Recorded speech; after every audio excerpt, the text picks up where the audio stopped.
Show is starting. Have a seat. Show is starting. Please have a seat.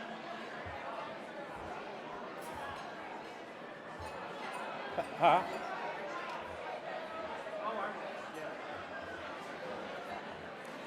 We're getting started, folks. A reminder from our gracious host here at the Millennium Knickerbocker. I'm sure you know this, but there's a bar in the back.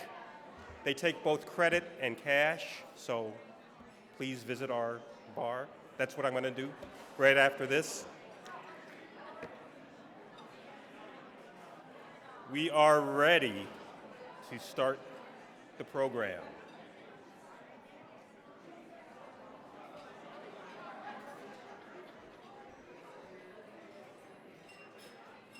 We are ready to start the program. And now it's time to induct 9 extremely deserving TV professionals into the Silver Circle.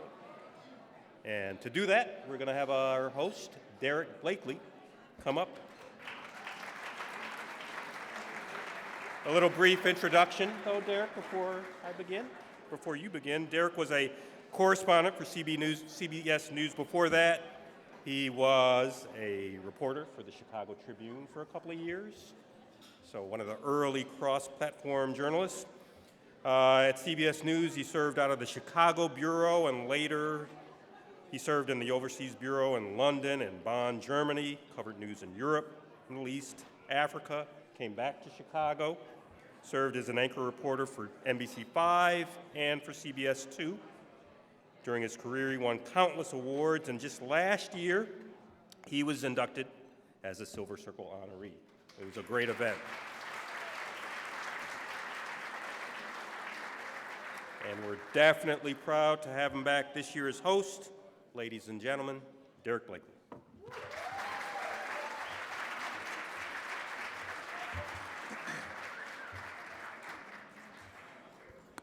All right, good evening. Let's get this show on the road.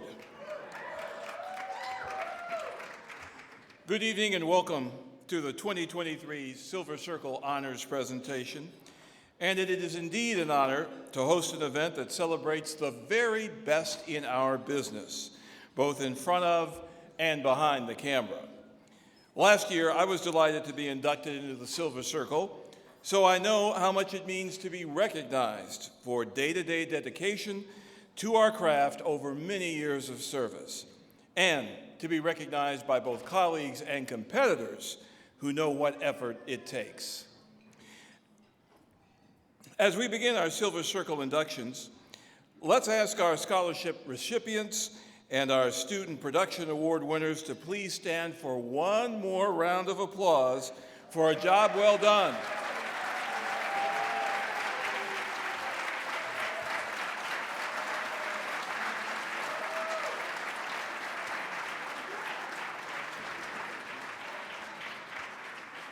You are the future, and congratulations to you all, and good luck on your television careers. Later in the program, we will treat you to highlights of a few of the Crystal Pillar winning entries. From our television stars of the future, we now honor our peers who have devoted 25 years or more to the industry, have made significant contributions to Chicago television, and have set a remarkable standard of excellence for all who follow. Our first Silver Circle, say that 12 times fast. Our first Silver Circle honoree is a man I had the delight of calling a colleague at NBC5 for 9 years, even though he was usually checking out when I was checking in, because our schedules didn't exactly align. He was usually ending his day when I was beginning mine. Meteorologist Andy Avalos spent his entire career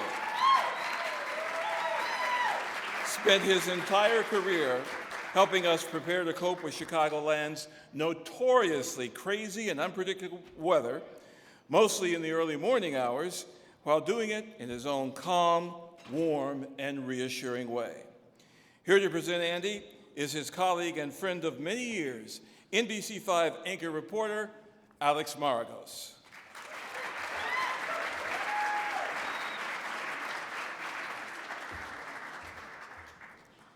Thank you, Derek.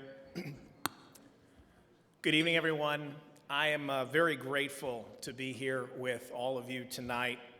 Growing up here in Chicago, I watched many of the programs and newscasts that were made by the people in the Academy's Silver Circle. So being called on to help add to the illustrious roster is a very special moment for me.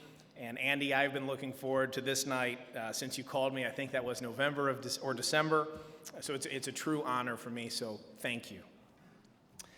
The magic and mystique of television invents a question that I think we have all been asked about people with whom we work on the air.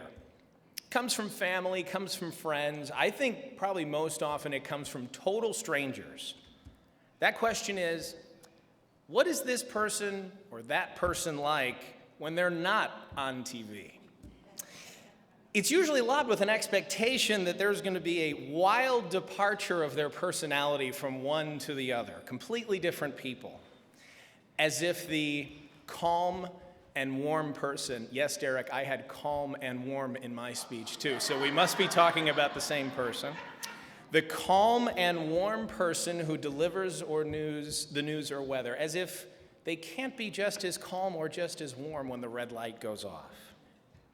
For Andy, there was no departure. The calm, warm person you saw on TV is that way in real life. If you need any proof that authenticity is the most important trait in our business or in our lives, Andy is all the proof that you need. And you get a pretty good look at someone, a slice of their life, when you work with them anywhere. If you work with them on a morning show, it doesn't take long to see who they really are. You learn what they're really about, you learn what their true passions are, you learn how they treat strangers, how they treat friends, and how they treat family. And Andy, everybody that you worked with at WLS, at WMAQ in that time, you treated them like family. You really cared. You showed it every day at 2 in the morning, 2 in the afternoon. It didn't matter. You're a true gentleman. So from your NBC5 family, congratulations.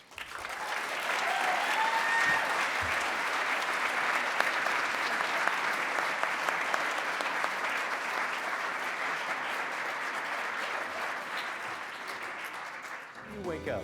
To the time you walk out the door, the weather can change. Andy Avalos, bringing you the world of Chicago weather. In a city of weather extremes, Andy Avalos brought consistency and calm to Chicago forecasts for close to 40 years. He was a warm presence viewers could trust, even on the city's coldest days. You'll be shivering and quivering as you head out this morning because the winds have changed. Spend any time around Andy, and you will feel his easygoing charm. Just the wonderful, genuine, kindest person that you would ever meet.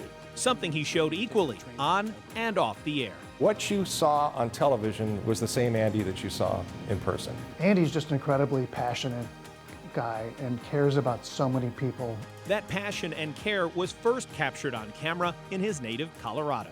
After I got out of the service, I knew I wanted to be in communications, radio, not necessarily television. One led to the other. Before I knew it, I was in front of a camera auditioning for a position, and shortly thereafter, I was doing a show called Super Show. The weatherman, who was the main host for the show, showed me how to put the weather together for him. Well, I got so good at it that eventually he got sick, and they said, you know, we're short somebody today. Would you mind filling in? And I said, sure, I'd love to. And they said, on the air. I said, I don't know that I could do that. And he said, give it a try.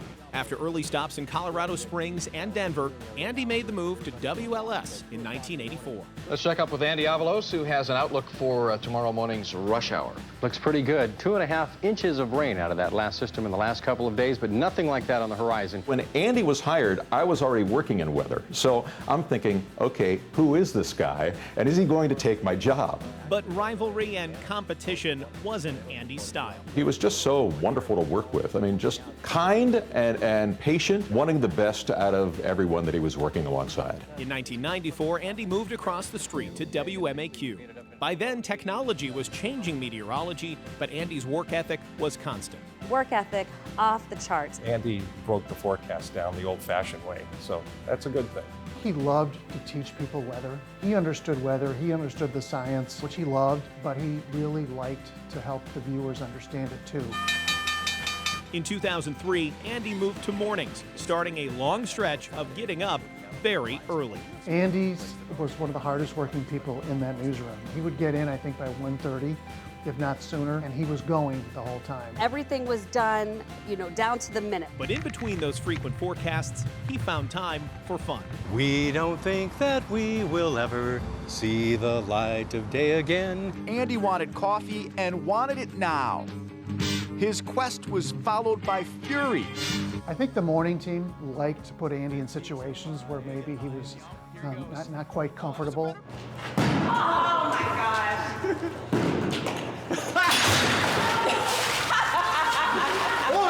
I'm going to go in as quickly as I can, and I'll just walk as far as I want. Plunged for Special Olympics. Rang the bell for the Salvation Army. Take a look at the camera. You can't get home if they can't see you. And did everything but build an ark for animals in need. Andy the man is an animal lover on a scale that none of us can understand. He has a zoo at his house. He's got parrots that will outlive him. There's so many animals out there looking for their forever home. Just ask my friend, Mr. Winks. Here's one of our latest. She's an adoptee. This is Boo. Say hi, sweetheart. Now, not to be outdone is Pepper. Hi, Pepper. She's right here. This is our cat, Sage. One of 3.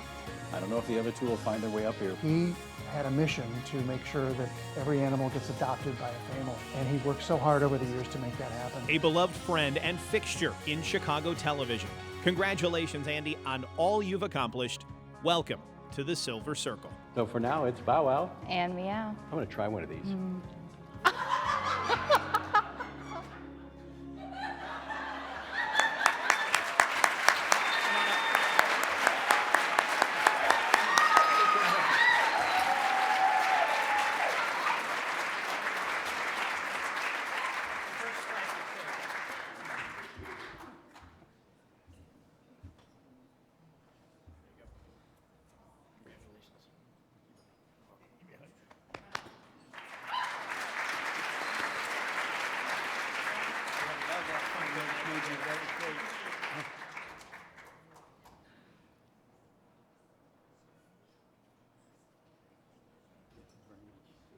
You didn't think I was going to throw those LS clips in there, did you? No, I did not. Whew. Good evening. Let me start out by saying I am, at the moment, overwhelmed. I don't have prepared remarks tonight because I didn't want to write something down in advance of the event, and I wanted to let the feelings that I was experiencing tonight allow me to convey the words that I wanted to share with you. And now I'm having a hard time finding those words. Appreciation comes to mind. Joy comes to mind. Sadness comes to mind, because I think that one of the questions I was asked tonight, since I'm now retired, is, do I miss work? And my answer was, I'm retired. No, I don't really miss work, but I'll tell you what I do miss is being part of something bigger than myself on a daily basis. Doesn't mean that my life isn't filled, it is. But when you go to work every single day and you work with your TV family, you miss them.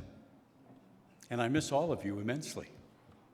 For those I worked with at WLS, haven't seen many of you in many years, God bless you, part of my family that I worked with at NBC forever. Love each and every one of you, and I'm grateful to be on this stage tonight. I will say to you that I never expected to rise to this level when I first started. I don't know how many in this room will ever remember the first words they ever spoke when they were on the air. But for me, a young kid out of Pueblo, Colorado, looking for his first broadcast job, the very first words I ever spoke was, "This is KPUB AM and FM, Pueblo. It's 1 o'clock." 40 years later, I still remember those words, because that opened the door to me to a future and a career that I could have only dreamed of.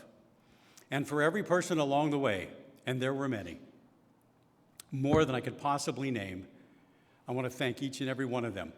And many of the people who helped make me the professional broadcaster that I have been for so long are in this room tonight. And the list of people that I want to name goes on forever. Back when I started, the names were Floyd Kalber, John Drury, Joel Daly, and the people that I worked with over the years, the Jay Levines, the Mary Ann Childers, and the people that I worked with going on from there, not only at ABC, but ultimately with Ron and Carol over at NBC, and all the rest of the family, the Brant Millers, Stephen Holtz, my dear friend, Alicia Roman, my dear friend, Alex Maragos, and all of the managers.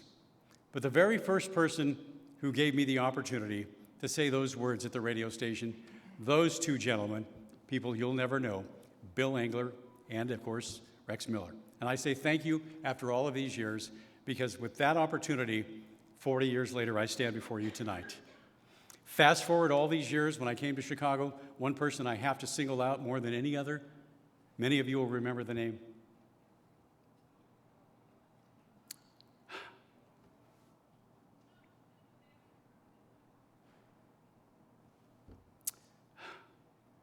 I just had a brain freeze. Dennis Swanson. Thank you. I remember going into the meeting with Dennis when he flew me into Chicago. This would have been back in late '83. And we had our discussion about my flying in from Denver, which is where I was working at the time. And at the end of the meeting, I said, well, I really appreciate the opportunity to come here and interview for a job, but I don't think I'm ready to be here yet. And before I finished that sentence, he looked at me with a 1,000-yard stare, slammed his hand on the table and said to me, don't you ever say that in front of me. You wouldn't be here if I didn't think you were ready to be here. And that left a lasting impression on me. The rest of you in this room, and for those who I have worked with over the years, set a standard for me to follow. You are the best, and I am grateful for the guidance that you gave me, for the support that you gave me, to allow me to be one of you. And as I leave this stage tonight, I am humbled and I am so grateful to each and every one of you. And I hope that for all of the new people who are going into this business, that you're as blessed as I am. But it requires commitment. It really does. Quick story, when I got that job in Denver, when I was working in the Springs, I lived in Pueblo. The job was in Denver.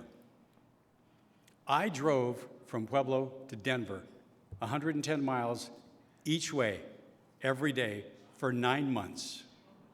That's how bad I wanted that job. That's how bad you have to want something if you want to be successful and set the standard in this industry for the people in this room. I am blessed 1,000 times over, and I can only say from the bottom of my heart, thank you so much for this honor. I am so grateful. And to my family, my daughter, my son-in-law, and my wife, who is not here tonight because we had one of our cats, our oldest, had a stroke 3 weeks ago, and my wife is home caring for her, and one of our dogs is on medication. But to my family, thank you, and to all of you, thank you, thank you, thank you. And to the Academy, thank you.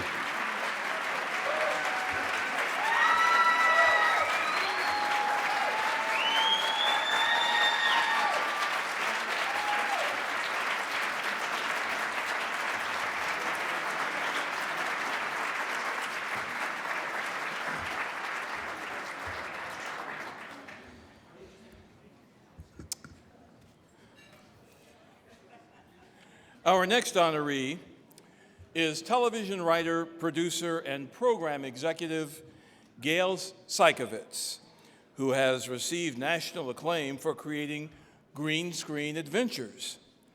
With us tonight to introduce Gail is a writer, actor, puppeteer, green screen performer, and somebody who knows Gail very well. It's her daughter, Jessica Honor Carlton.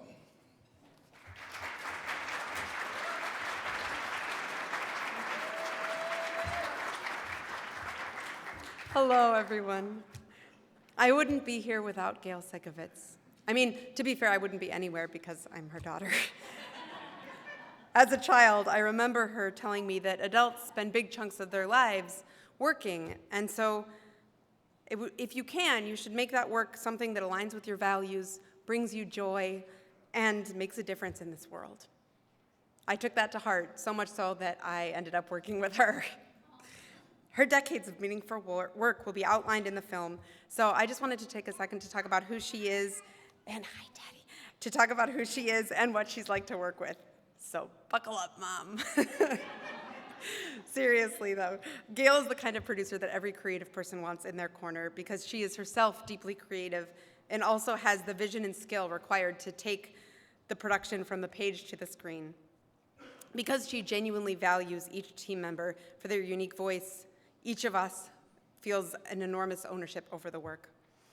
She is also a type A perfectionist, a trait that she passed down to me, and her utterly tireless work ethic meant that she was often at the studio until 2 a.m., making sure that every detail of the show was as good as it could possibly be. I treasure the memory of those late nights with her, knowing that we were creating something meaningful together. When the show ended, 8 years and 434 episodes later, Gail and I weren't the only people that were related anymore. The entire cast and crew truly felt like a family. Throughout my childhood, there was this massive filing cabinet in her office filled with videos and scripts from all of her documentaries. And on top of that filing cabinet, it was just crammed with 7 Emmys and a bunch of other awards. They weren't displayed so people coming over would see them. They just sat there perched modestly on top of the work itself. And I feel like that really embodies Gail's philosophy. The awards are a wonderful cherry on top, but the stories that we tell are what really matter. And Tell Stories she did stories at the forefront of social justice and mental health. She created a space where marginalized people could finally have a chance to speak for themselves. She highlighted stigmatized issues to reduce shame and allow viewers to see themselves in the people on screen. When I watch her documentaries from 40 years ago, I'm amazed that they were so progressive for their time that their messaging still holds up beautifully today. I am beyond blessed that this remarkable role model and visionary is my mother, and it is my honor to introduce her tonight, but I'm gonna need some help from her other biggest fan, her grandson. Congratulations! We love you, Grandma. We love you, Grandma. Good job, buddy.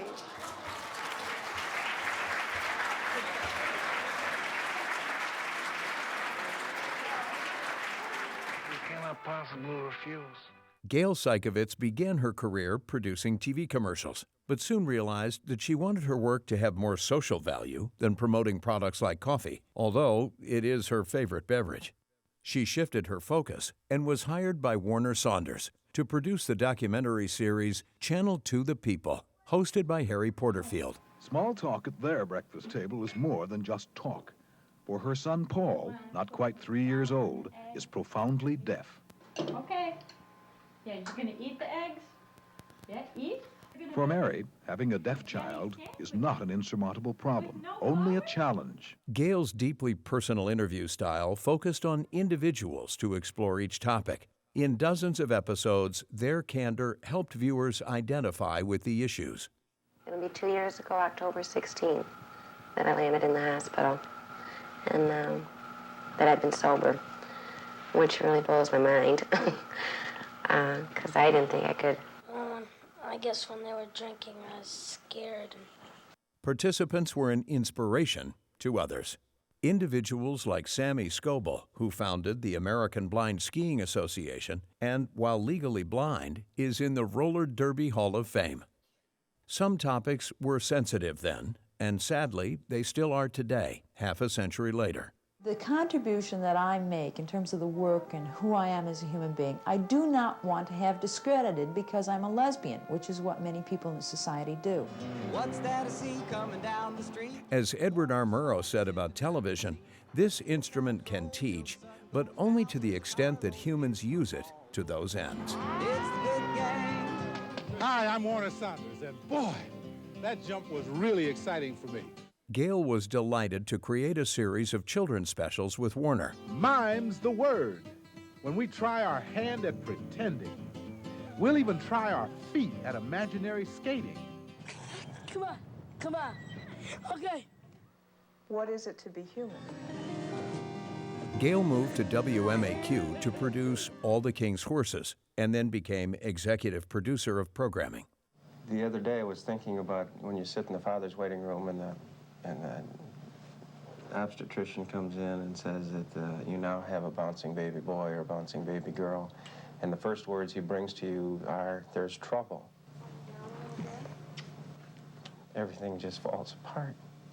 It's not as hard as you think, because what you have to do is to grieve. And grieving is the process that lets you separate from the dream. What Rebecca gives back to us most is this continuing question of what is it to be a human life? That simplicity of happiness and being able to accept love and indeed in her own way return it. Isn't that what life is all about? Her work was honored with more than a dozen awards, including 7 Chicago Emmys and 2 DuPont Columbia Awards. I want to thank Gail. I think that this is a very talented and creative woman, and her star has really just begun to rise. After her daughter was born, Gail made a career shift, becoming an executive at the Dolores Cole Education Foundation, working with the Cole Children's Museum, Cole Teaching Awards, and Storybus. Screen Adventure. Using her 2 decades of experience in education, Gail then created and produced Green Screen Adventures at WCIU. This unique children's series promoted literacy by featuring the writing of elementary school students. I was hoping that maybe you could write a story for me to read. Here we go. 3, 2, 1, blast off! Their stories were adapted and performed by an ensemble of actors. Did I do that? The team honored their vision, whether silly or serious. People are dying. Their families are crying. Your mother and father are wearing nice black suits. And maybe you are too. Writing is very important.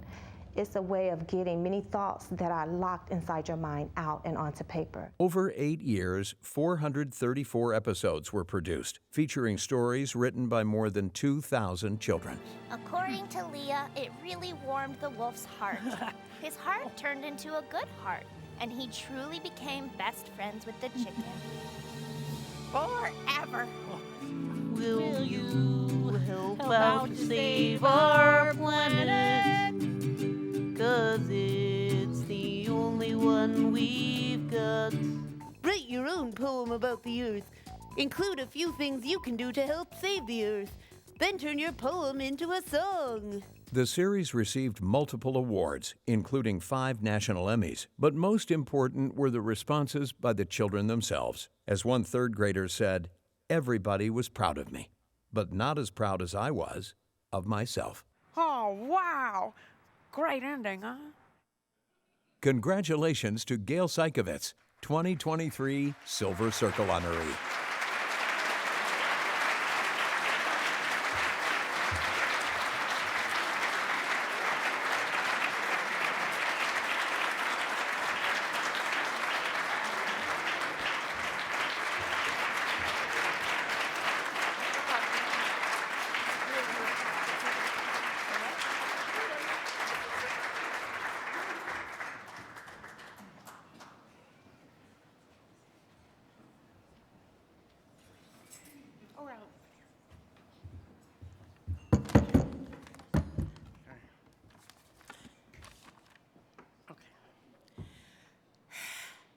Well, now I'm a little teary and I haven't even started. I do want to begin by thanking Natus for this honor. It really means a great deal to be honored in this way. And first, I'm not good at this. I want to acknowledge the brave participants from all my documentaries, because really, I'm just too close to this. It's their courage and honesty that had an impact on viewers. For me, it was always a behind-the-scenes effort, finding the people, talking to those people, and crafting their vital messages, because I think that's what we all need to know. I really don't do this all the time. Of course, we all know that TV is a team sport. And I'm so grateful to all of the talented people who I worked with over the years, and they did work tirelessly with me. I am, type A. So going back to the, and they're here today, and I want to thank them, but I'm going to start with going back a half a century ago, because I would be remiss if I didn't mention the men who were so supportive of me then, when there were too few women, especially in management in our industry. And these men were men of integrity, who treated me well, who treated all of their colleagues well, and with respect. See, this is where I thought I'd start to cry. And I'll never forget them. Warner Saunders, Harry Porterfield, Dylan Smith, Bob Walsh, and my great editors, Bud Marcus, John Martin, and Marv Sadkin. And I'm sure many of you know many or all of those people. Of course, the industry has far more women now who are prominent. And I hope I've played a small part in helping make that happen and being supportive for women in this industry and others. And I want to thank some of them now. So smart, so creative, so loyal. Women who I, to this day, consider to be among my closest friends. And that's from day one when she was an intern, Sylvia Giannini, C.J. Smith, Katie Hasty, and Audrey Lieb, couldn't be here tonight. And then when it comes to my last chapter in TV, Green Screen, the person I really want to thank is Fred Weintraub, who called me, and it was his doing, along with the Shapiros, that brought me back to television, and that was such a gift. We had a great team, Liz O'Neill, the ultimate organizer on this planet, and Scott Ryder, who I'm sure you recognize as having been a zebra, a wolf, and a singing litter bug in that video. But most of all, I'm grateful to my daughter, Jess, who is here. Being her mom brings me joy every day, and getting to work with her on Green Screen was the greatest experience of my professional life, bar none. She was the head writer, as well as an ensemble member, and created the puppets. And I'm sure you recognized her as a chicken, a bird, a bat, and a snowman just now. And like Scott, hundreds of characters in the 400-plus episodes.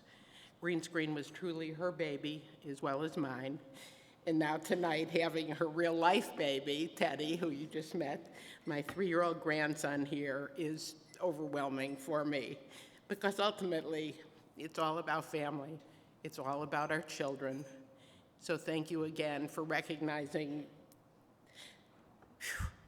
my contribution to the future of all children and their families. And thank you for all of you who are still working and all of you who are just beginning to work for continuing in that effort. Thank you.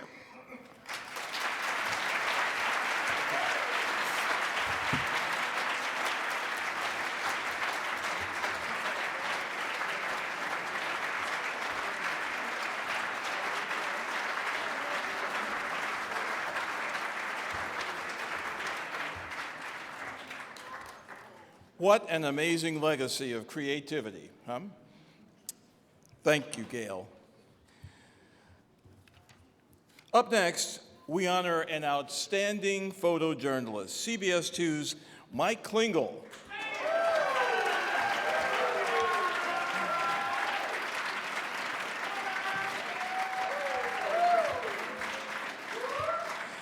And Mike is a man to whom I owe an apology, because last year he did his usual wonderful job shooting and editing my biographical Silver Circle video, but I neglected to thank him from the podium. So I'm delighted to have the opportunity to do so now. It was deeply appreciated, Mike.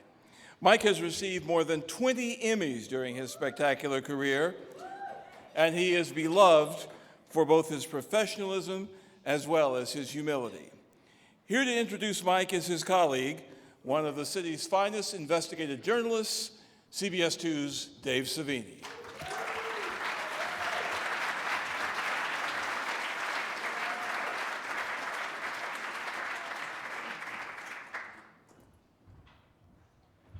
Thank you, Derek. Now I wish I had a baby, too.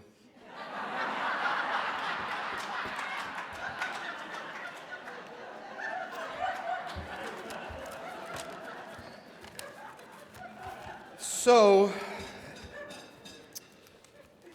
this is really about the photojournalists and the editors that make the magic happen. And Mike Klingel, I'm privileged to be up here to introduce Mike Klingel. Let's get this straight. Mike Klingel is an investigative journalist who just happens to be a masterful photographer and editor.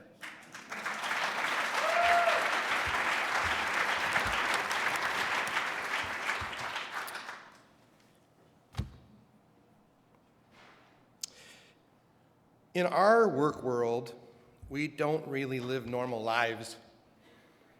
As investigators, our morning routine could go something like this. Hey, Mike, should I get in the bushes or should you get in the bushes? Or maybe we should both get in the bushes.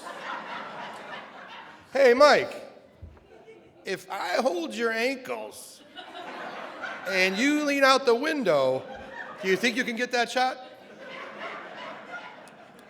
Hey, Mike, who's going to wear the hidden camera into that strip joint? You or me? Right? And then there were the massage parlors. That was one hell of a receipt to push through, you know? Miscellaneous.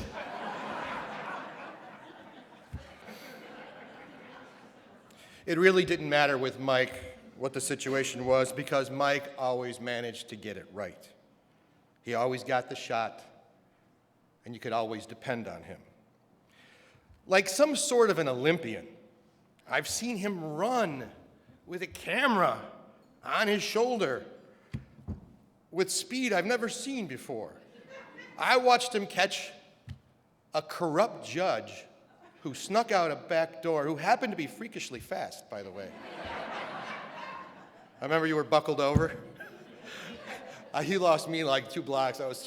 I'm yelling, hey! At least I got the sound in there. Mike never gives up. He blew his knee out on a confrontation with a bad guy. He stepped off a curb, blew his knee out, and he hobbled to get the rest of the competition. I mean, he just kept rolling. And then he said, can you carry me back to the car? And then he had knee surgery. Remember that day?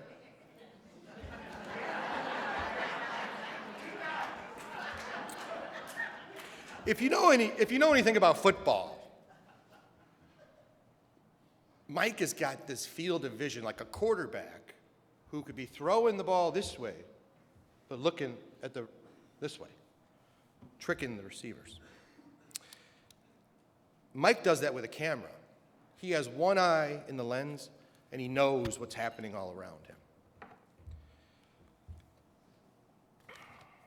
You get to know a person, I mean really know a person, when you're in the trenches together. Front lines of a protest turned violent riot, getting hit with police batons and shields. Mike never missing a beat. He puts his heart and soul into it.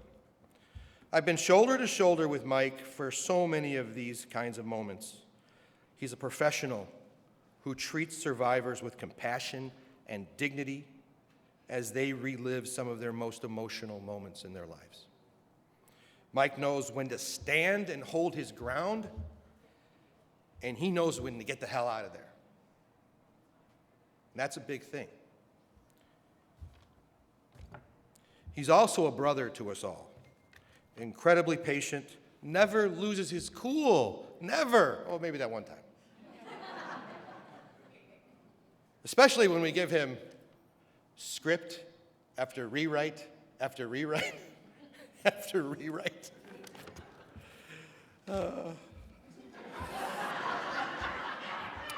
During the pandemic, I'm sorry, Mike. During the pandemic, there were days we just worked together from his home, his basement, sometimes his backyard. Well, that's when Ann kicked us out of the house. We did live shots from your garage. And we actually sat together and did one of the most powerful stories we've ever been a part of. It won the Peabody, the Murrow, Emmys, the National Crystal Pillar Award, the IRE. My Name is Anjanette Young was edited at your dinner table. A 9-minute special on the Wrong Raid series. Mike's talent as a photographer and editor makes every story award-winning. His lighting, his framing, his undercover work. He's the guy behind this year-long series we did on Sterigenics. I'll never forget the night Mike put the finishing touches on the Matt Haller story. Haller was dying from cancer, and Mike took a sensitive deathbed interview, very tastefully shot by Scott Wilson, and put together that final piece that ultimately led to the Matt Haller Act and the shutdown of that plant in Willowbrook. I remember sitting back and watching that final cut with Mike, something we always did. On that day, we watched that final cut in pure silence because we knew what it meant. His emotion and devotion to doing it right was always there every time. Every time Mike powered up his camera, dimmed the lights, or touched that keyboard in his edit bay. Of course, there were funny and awkward moments. I remember when we were watching the Super Bowl with Jim McMahon. We did a story on Jim McMahon. We went to Arizona. We aired that story in the Super Bowl. Jim said, hey, stay for a while. Let's watch the Super Bowl together. Remember? So the punky QB wanted us to stay after the Super Bowl and watch his favorite show, which just happened to be Duck Dynasty. So after like season 4, episode 2, Mike and I are looking at each other and we're like, I think, he's got the sunglasses on. I go, I think he's asleep. What do we do? You poke him. No, you poke him. You poke him. I remember we tiptoed out of the house. There was one time when Mike, always a perfectionist, was backpedaling with the camera on his shoulder, following this person we were profiling. Now, he is the master of getting the perfect shot, but he does not have eyes in the back of his head. And Mike actually fell into the swimming pool in this guy's backyard, and he managed to keep the camera above water. Simply put, Mike is smart, outrageously creative, and a dedicated journalist. He is a loyal friend. He's a loving husband to Ann and a proud father to Maria and Kyle. And when it comes to his career, he certainly did do it right.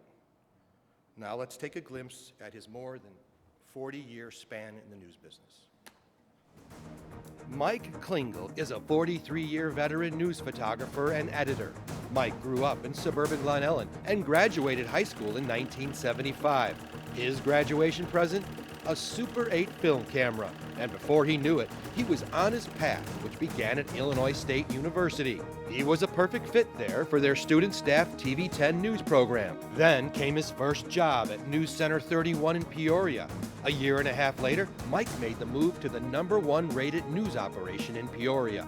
He honed his skills in Peoria alongside some other notable news rookies, Chicago Bears chairman George McCaskey, Adlai Stevenson IV, and Chicago political reporter Marianne Bergerson Ahern. 3.5 years later, in 1985, Mike was hired for his dream job at WBBM TV in Chicago. He started as an editor, and in an edit bay is where he met his bride-to-be, fellow editor Ann Barzak. A few months later, he won his first Emmy for photography, shooting, and editing a series of focus reports with Bill Curtis. 2 years of little rain has turned what once was their very large pond into a very large puddle. It's a very critical time. In 1989, Mike traveled to Poland with reporter Jim Avila. Poland said its thanks to Solidarity and to its leader, Lech Walesa. 50,000 Poles came to the Lenin shipyards in Gdansk today. In 1995, Mike traveled to Israel with chief correspondent Jay Levine and producer Marta LeBeau to cover Cardinal Bernardine's interfaith trip to the Holy Land. This trip has had many highlights, but no single event has been more eagerly anticipated than the meeting between Cardinal Bernardine and Palestinian Authority President Yasser Arafat. After the fall of the Berlin Wall, Mike traveled to Germany with reporter Walter Jacobson to examine the newly resurgent white supremacy movement. We tracked Arnold Freem to his flat in a rundown section of Berlin. He covered breaking news. Versace obviously heard, but apparently never saw his attacker. Anything you'd like to say? Governor for CNN. Thank you. We're live at the corner of 22nd and Michigan, where things are starting to get a little out of hand. He covered the Space Shuttle Discovery launch with anchor Lester Holt. The shuttle made its triumphant liftoff just after 10:30 this morning, Chicago time. And Pope John Paul II's World Youth Day. And at the first sight of the white Pope-mobile, they exploded. Medical reports with Marianne Childers. After anesthetic drops are placed in the eye, a surgeon cuts a flap in the cornea. Next, a laser beam reshapes the tissue to sharpen vision. There were feature stories, too. Independent business machines, good morning. All the keys were frozen. Nothing would move on it. We're going to put this one back to life. All right, here we go. There, you got it. All right, all right. Yes. Father John Mulder. He is a world-class jazz musician.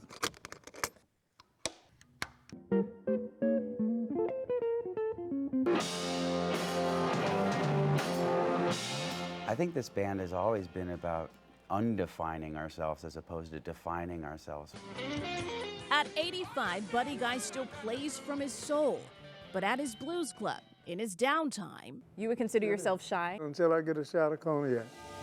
Mike covered a wide range of sports, beginning with the Super Bowl champion Bears, training camp in Platteville, Wisconsin with legendary sports reporter Jeannie Morris. Later in practice, Jim did experience some soreness. There's no report that it is serious. He also worked sideline camera for CBS Sports regional NFL games and was front and center during the infamous Fog Bowl for WBBM.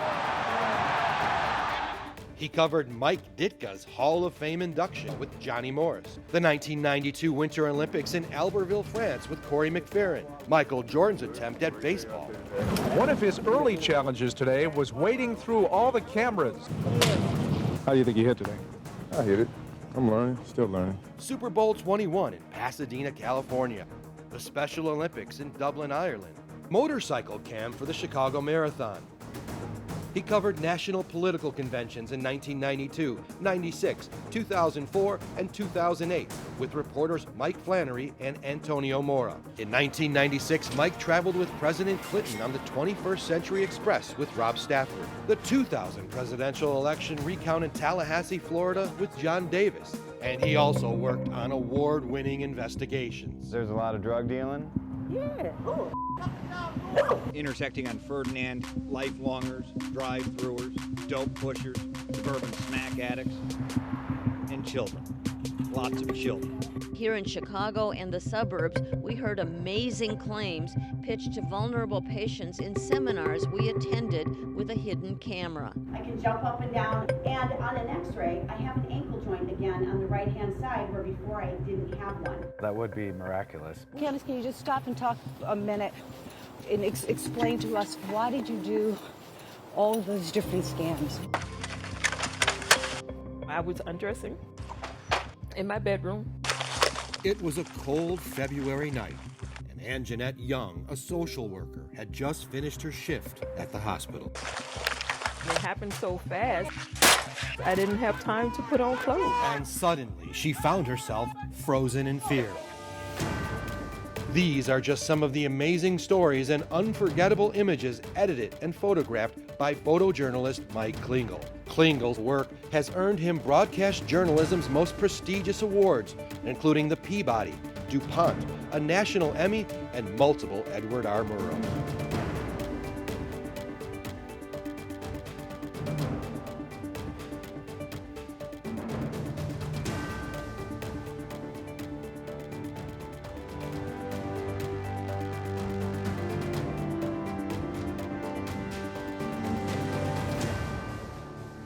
career there.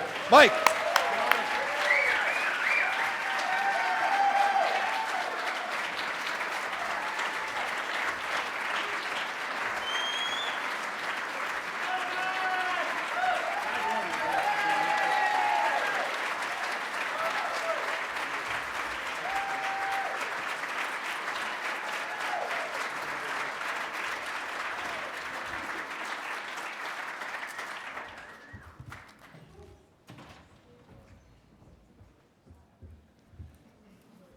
Well, thank you so much. That was unbelievable to see. I want to just thank the Channel 2 team for being here tonight. It means so much to me for you guys to be here for this. Really, thank you so much.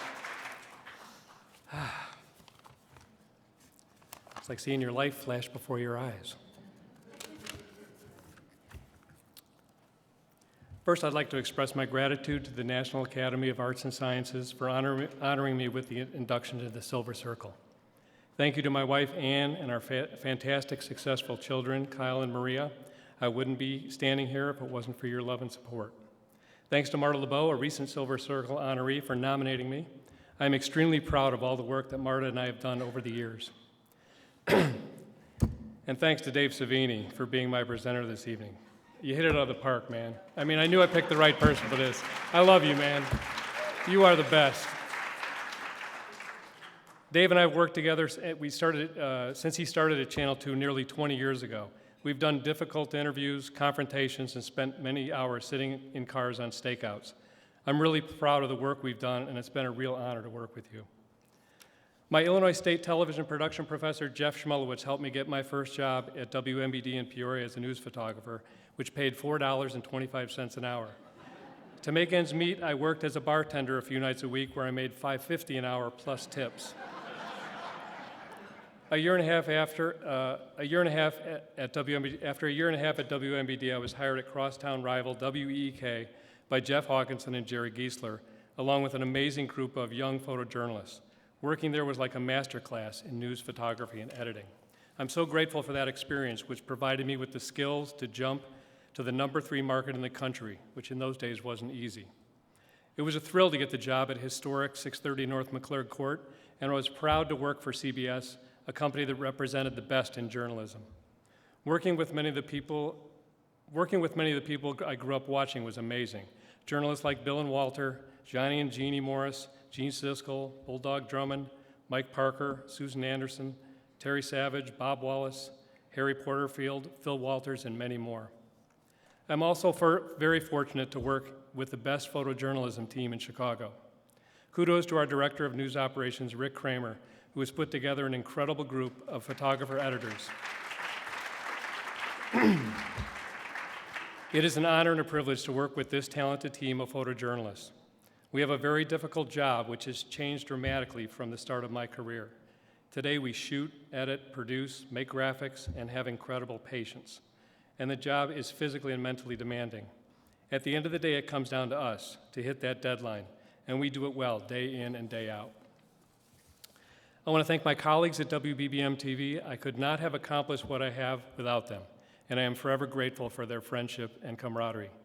I want to give a special shout out to the investigative team with whom I have had the privilege of working with for many years. This job is all about collaboration, and the stories we've worked on in the last few years under the leadership of News Director Jeff Harris and Executive Producer Marta LeBeau have been the best of my career. These investigations have helped so many people expose wrongdoings, change lives, and laws.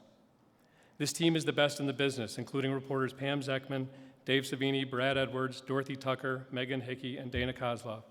Producers Michelle Youngerman, Carol Thompson, Sama Assad, and Dan Blom. Editor Carolyn Broquet. Photojournalists Aleph Muhammad, Scott Wilson, Tim Visti, DeAndre Taylor, Alfredo Roman, and Reed Nolan. It has been an honor to work with each one of you. Sorry. Come on. I'm almost done. It's a special treat being honored this evening with Vince Lloyd.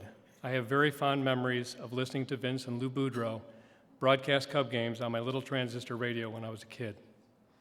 In closing, I am deeply humbled to be inducted into Chicago's Silver Circle. My congratulations to the other honorees this evening. It's an incredible thrill to be associated with all of the Silver Circle honorees, many of whom I have had the privilege to work with.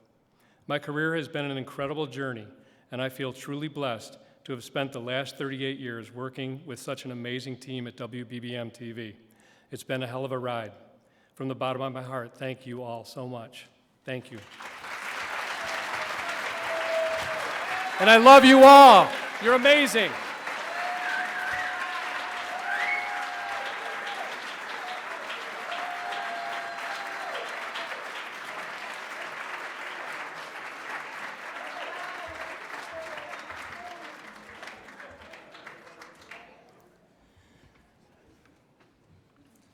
Tonight, we now take a moment to honor three very talented television professionals who are unfortunately no longer with us. We begin with a pioneering television announcer and host, a friendly face and voice on all major Chicago television stations for more than 60 years. Ladies and gentlemen, let's take a brief look at the remarkable career of Bill Hamilton. Pioneering Chicago television announcer and program host Bill Hamilton was born and raised in Kansas City, Missouri, where he studied broadcasting in college. As a young announcer at KMBC, he was coached by John Cameron Swayze, before Swayze went on to network news fame. After moving to the Windy City, Bill became the first regularly scheduled Chicago TV newscaster on WBKB, now WLS-TV, when Chicago had fewer than 500 TV sets in use. On WENR, now WLS, he delivered the first commercially sponsored newscast in Chicago. Bill's TV weather segments were delivered behind a glass-paneled map where he had to draw the information backward to have it show up correctly on camera. His weather forecasts made excellent use of his meteorology studies from his pilot training. In 1944, he became the morning and evening newscaster for the Fair Store. Bill used an offer of free TV airtime on Friday evenings to innovate creative advertising strategies for live commercials. Okay, very good. Stand by. We merchandise, for example, manufacturers' magazine advertising. For instance, in this Life magazine, RCA Whirlpool you'll find. We also tie in our own newspaper ads and our radio and outdoor advertising. And certainly all of our promotional plans get the full treatment on television. To the amazement of many in retailing, at Polk City we consider television the easiest of all media to use. And that's where I come in. Bill's news coverage included the 1952 coronation of Britain's Queen Elizabeth II. And in the mid-50s, he produced an amateur hour talent program for Polk Brothers, spotlighting local talent. Bill hosted auditions with guest judges awarding the winner live on air. Bill also hosted and produced an array of TV programs, including Flight Plan. Polk Brothers presents Flight Plan, an informative program on the activities of Civil Air Patrol and aviation. A celebrity talk show called Chat, and a musical entertainment program, The Melody 5. Bill appeared on all 5 major TV stations in Chicago, and at times, all in one day. He also served as the announcer for WTTW auctions. This is the $10,000 Sony creation that turned TV from technology into an art. Complete with wireless remote control, it opens the tambour portals to a 30-inch screen, the largest in the world. A Sony Trinitron tube even won an Emmy Award. Complete with its matching accessory stand and remote control, it's valued at $10,000 and donated with the best wishes of all your Polk Brothers famous TV departments. It's item number 3316. It's beautiful, Grandpa. Isn't it, though? His work included countless professional voiceover narrations throughout Chicago, including those for the Museum of Science and Industry exhibits. Bill Hamilton might be most remembered for the 2 to 5 minute live night owl spots he wrote, produced, and performed during the nightly movie sponsored by Polk Brothers. He had a 37-year relationship with Polk Brothers as their commercial spokesman and event host. He also wrote and produced Polk's last and most prized promotion, focusing on efforts to celebrate the Statue of Liberty on its centennial. It's one part of a program developed by Polk Brothers. They have joined in the celebration of the 100th anniversary of the dedication of the Statue of Liberty in New York Harbor. Polk Brothers did this by offering their customers the opportunity to own a magnificent replica of Lady Liberty standing triumphantly on her pedestal. Bill was also the voice of Jewel food commercials and MC for 52 years, and a founding member of the Museum of Broadcast Communications. And in his spare time, he even invented a special humidifier to help broadcasters and announcers deal with the occupational hazard they face with dry throat. For over 60 years, he was an innovator and vital part of the local media landscape. And tonight, the Silver Circle honors Chicago broadcast pioneer, Bill Hamilton.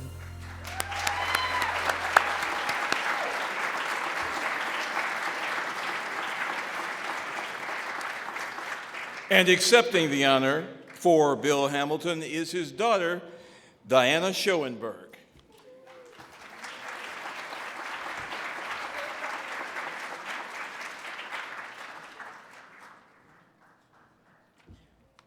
I should have made these notes a little bit bigger. So the little girl in the blue dress obviously was my daughter, and what was interesting about that Museum of Science and Industry part is that one time I took my kids to the museum, and she picked up a thing and she put a little headset on and she said, "That's Grandpa," and I'm like, "It is not." Oh, it was. And I had no idea.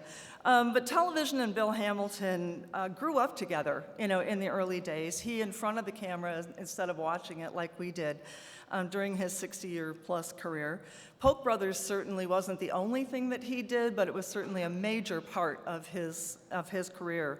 When Bill first joined the television family, there were only 4 companies that were experimenting with commercial advertising, which was just amazing. And Sal Polk of Polk Brothers, who, for those of you who don't know, is an appliance and furniture store chain, was one of the first chain stores, I think, ever. And, Sal Polk was an advertising genius, and he would come up with promotions because he wanted to give back to the community. That was a really big thing for him, to make products available that everyone could utilize, and he would do that with these big promotions. So he would come up with a vision, and Bill Hamilton would have to provide that vision on live television, which back in the day was a little bit different. Most of the things the programming that he produced or he did worked really well. So Audition was like our first voice, television show, and a lot of the other talk shows that he did. There was one that he did, I remember, that I think he regretted, and it was trying to cover ping pong. It was a ping pong tournament. I think that was a little hard for the cameraman. He regretted that one. But he preferred speaking extemporaneously, and that worked to his advantage, because when he did the Night Owl commercials, they did 8 segments, 8 commercial segments, one every 8 minutes, and they were supposed to be 2 minutes long. Well, that worked really well until somebody forgot to manually switch over back to the movie. And he's still standing there. So the fact that he could stand there, look at the camera, and think of the camera as his friend and tell a story is what really helped his career all the way along up until the very last of his career.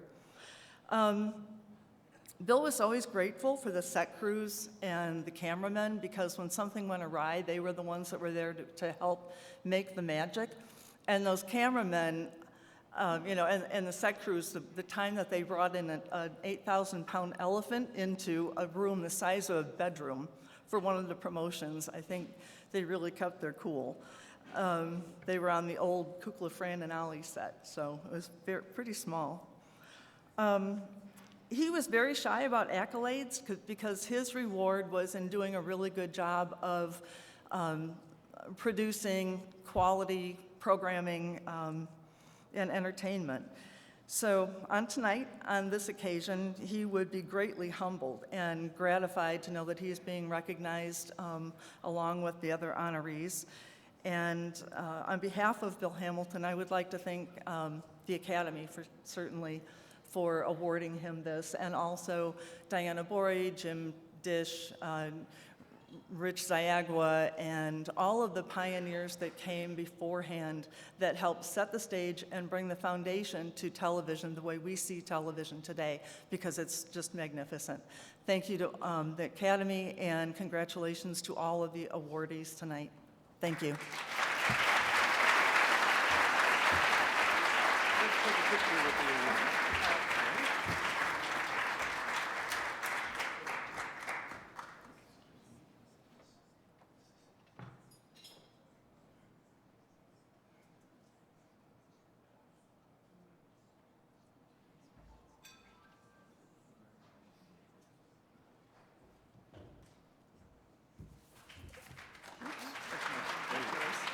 Thank you.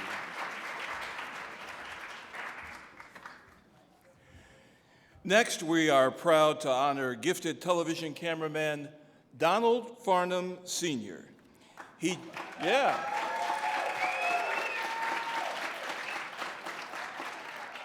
traveled the world for more than 40 years, covering Olympics, inaugurations, space launches, and other historic events for ABC Sports and ABC News. Reporter Janet Davies, a 2013 Silver Circle inductee herself, teamed up with Don on several production adventures, and she now brings us Don's story. Donald R. Farnham Sr. was born in 1925 in Syracuse, the fifth of 8 children raised in various towns in central New York State. Following high school, Don enlisted in the United States Marines. 5 Farnham brothers served in the armed forces during World War II. All but one of them survived combat. One of Don's most harrowing days came on D-Day on the tiny Pacific island of Iwo Jima. More than a half-century later, reporter Paul Mikey would relive the battle with Don himself. He was just a kid when the Marines landed on Iwo. His mission, forward observation. In my 5-man forward observer team, 3 were killed and 1 was wounded. And I didn't get a scratch. So you're a lucky man. Somebody up there was looking over me. Following his military service, Don was among the first hired by the American Broadcasting Company when it signed on the air in 1948. His amazing career at ABC would span 45 years. Don witnessed and recorded countless historic moments, from the recovery of astronaut John Glenn and his space capsule from the North Atlantic, to President Nixon's historic visit to China. And much of Don's career was spent covering sports. Spanning the globe to bring you the constant variety of sport, the thrill of victory, and the agony of defeat. Don was the first technical director for ABC's landmark series, Wide World of Sports. He was behind the camera for scores of Monday Night Football and baseball games. He covered the Winter Olympics in 1980 in Lake Placid, New York. And in 1984, operated camera for both the Summer Olympics in Los Angeles and the Winter Olympics in Sarajevo, Yugoslavia. Beyond sports, Don had an unquenchable thirst for travel stories. I was blessed to have him as my camera person on stories that took us to many far-off destinations, including Africa, where we went on a safari that I will never forget. He got off our truck to shoot back at it, a shot of me, when I noticed there were 3 lions between the truck and him. He was with the audio guy who captured a picture of this, but he calmly got the shot, calmly walked way around and got back on the truck. I don't know how he did it. That wasn't the only time I feared for Don's safety. For instance, we had a show called Mysteries of the Great Lakes. We were in a helicopter, a Coast Guard helicopter. He was leaning, all the way out, shooting Lake Superior where the Edmund Fitzgerald went down. I was terrified. I was holding on to his pants. When he got back in and we landed, he got the shot, but he turned to me and he said, if I'd fallen out, they would have found me without my pants. That wasn't good, Janet. Don cared deeply about his co-workers and served for many years as union steward. He was a devoted family man to his wife, Anne, and their 6 children. He was a founding member of the Riverside Cable Commission, a longtime member of the Lions Club, and a volunteer driver for People Care, taking elderly residents to their medical appointments. And Don was a true animal lover, caring for countless dogs and cats, most of them rescues. Donald Farnham Sr. died in 2020 at the age of 94. His skill, leadership, and class will long be cherished by family, friends, and colleagues. Don was a joy to be on a shoot with. He was dependable, he was funny, he was easygoing. Nothing got by his lens. Don really deserves this Silver Circle, and I have always been honored to call him my friend and my colleague. Don Farnham was always a steady presence behind the camera, either in the field or in the studio. He was proud of what he did, proud of the people he worked with. He was a real team player, which may have its origins in his military service, for Don was a Marine in World War II on Iwo Jima. He was one of the lucky ones to survive. He was forever proud of his military service, as we are of him.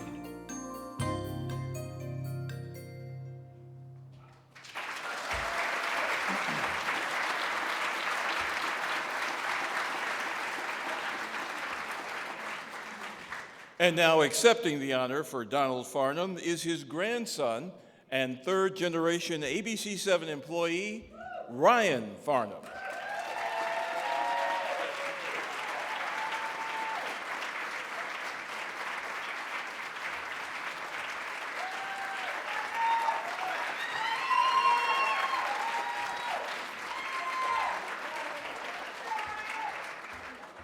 Wow, that was awesome.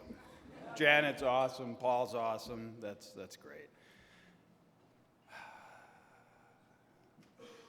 So, as a third generation engineer at ABC, it's really an honor to be able to accept this award on behalf of someone who had such a strong influence on my career, on my life. And it's just, I'm at a loss for words. But my grandfather had an extraordinary career, and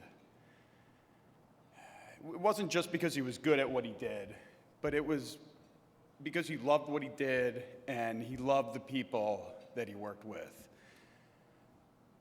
He was just an extraordinary human being, and if I could share some advice that he gave me, it certainly helped in my 20 years in the business.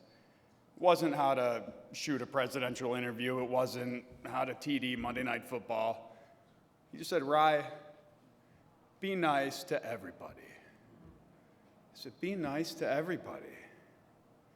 And that was how he is. I know, there's plenty of you here tonight who got to experience his kindness and generosity firsthand. And, that's just how he lived his life. He was just awesome. So I know he would very humbly accept this award, and he would want to thank everyone, all of our fellow engineers, technicians, stagehands, directors, writers, producers, talent, everybody. He knew it took a great team to make great television, and he loved being part of that team. So, thank you.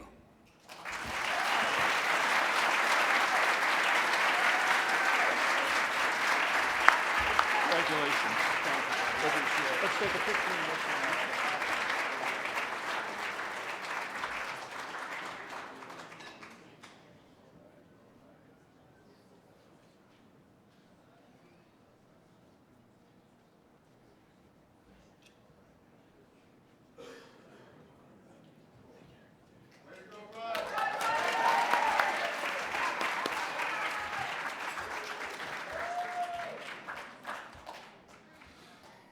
Holy mackerel! Our final posthumous honoree is a man who made that phrase his hallmark, a man whose voice was the soundtrack of summer for many Chicagoans, doing play-by-play for the Chicago Cubs on both WGN television and radio for more than 3 decades. Let's now celebrate the career of Vince Lloyd. Vince Lloyd Scaff was born and raised in Beersford, South Dakota, the son of Lebanese immigrants who owned a family bakery. He attended Yankton College, where he played football, met his future wife Miriam, and showed off his acting chops in local theater. Vince's broadcast career took him from KTRI Radio in Sioux City, Iowa, to WJBC in Bloomington, Illinois, and then to WMBD in Peoria, before serving with the U.S. Marines in World War II. Now known simply as Vince Lloyd, his big break came in 1949 when he joined WGN, spending the next 38 years on both television and radio. One of his defining moments was his impromptu pregame television interview with President John Kennedy on opening day in 1961 at Washington's Griffith Stadium. Just for a moment, Mr. President, I'd like to have you talk a little bit about the physical education plan that your administration is backing. We feel very strongly about it, of course, back in Chicago. Well, we have Bud Wilkinson, who's the coach at the University of Oklahoma, who is working now. I must say that I feel it important that we get not be a nation just of spectators, even though that's what we are today, but also a nation of participants. Vince partnered with Jack Brookhouse on Cubs and White Sox telecasts from 1954 to 1964. During spring training in 1965, Cubs radio play-by-play man Jack Quinlan died in a car accident. Vince moved from television to radio and enjoyed a 23-year partnership with Lou Boudreau. The legendary banter between Vince and Lou extended from the radio booth to wherever it was needed, including selling tickets to Cubs games.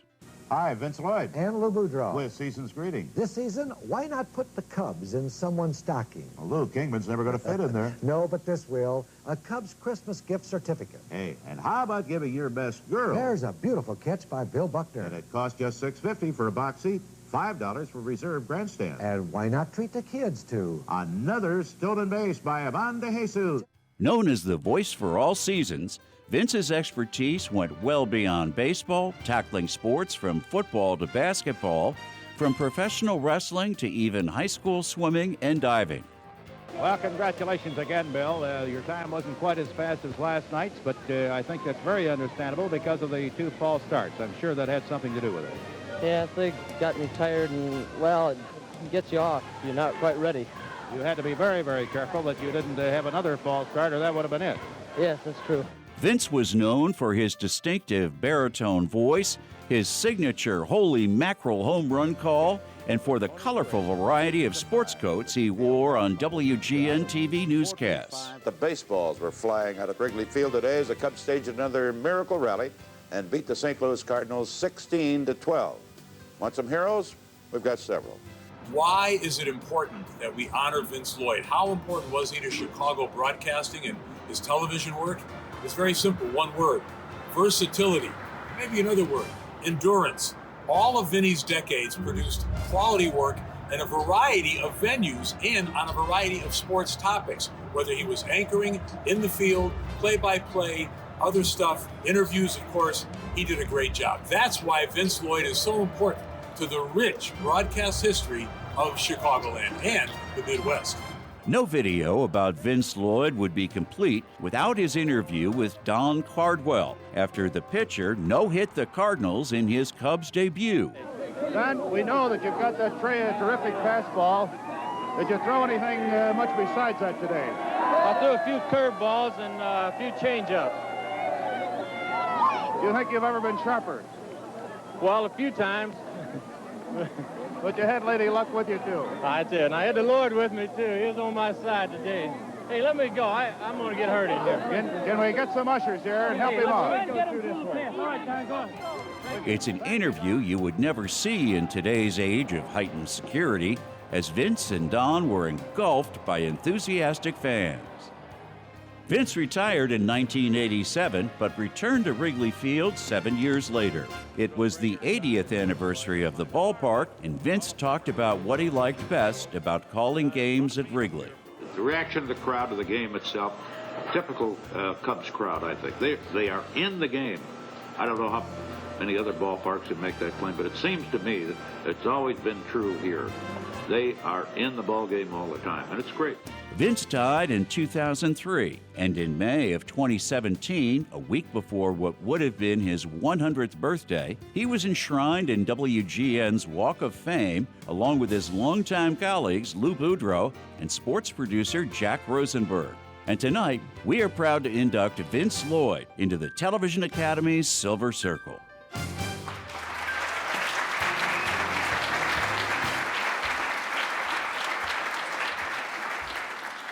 And here tonight to accept on behalf of Vince Lloyd are his granddaughters, Jackie Kaminsky and Kelly Pasola, and his grandnephew, Richard Williams.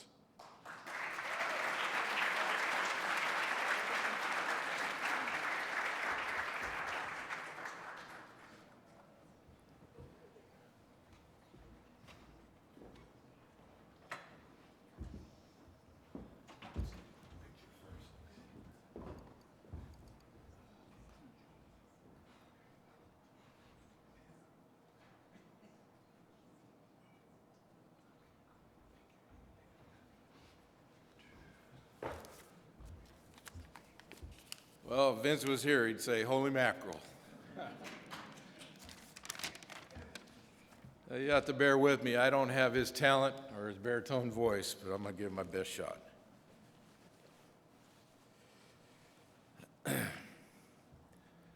Good evening, members and honorees of the Midwest chapter of the National Academy of Television Arts and Sciences.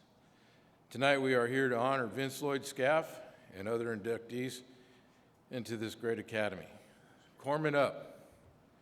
That's a cry from a Marine who's not able to answer the call when they're down. As a former Navy corpsman and Vince's grandnephew, I am humbled to accept this award on behalf, alongside with his beautiful granddaughters, Jackie and Kelly, and the entire Lloyd and Scaff family. Vince was a part of America's greatest generation, a Marine lieutenant who served in the Pacific Theater during World War II. He went on to become a high achiever in everything he pursued, including his lifelong passion for broadcasting. He was known as the voice for all seasons and has been inducted into the Illinois Hall of Fame, the South Dakota Sports Hall of Fame, and the WGN Walk of Fame. But tonight, we recognize him for his overall talent and dedication to the profession he loved. Vince would be proud to join this special group of peers and fellow broadcasters in the Midwest chapter of the Academy of Television Arts and Sciences. He loves sharing his knowledge and experience with new members in the profession. We are deeply grateful to George Castle for his efforts in assuring Vince's legacy is remembered. Vince's love for children showed through his work as president of the Chicago Boys and Girls Club and his involvement with his Lebanese friend Danny Thomas in establishing St. Jude's Children's Research Hospital.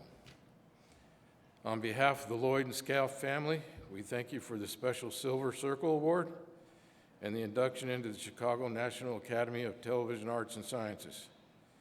Vince's memory will live forever through his contributions to the broadcasting industry and for his love of children. Thank you.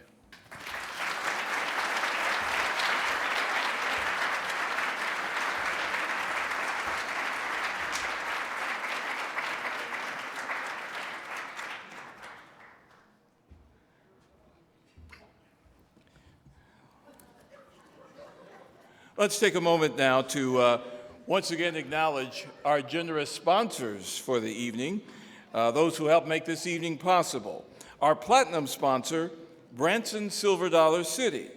Gold sponsor, NBC5 Chicago Telemundo. And our table sponsors, CBS 2, NBC5, ABC7, and WTTW. Thank you all for supporting our Silver Circle celebration.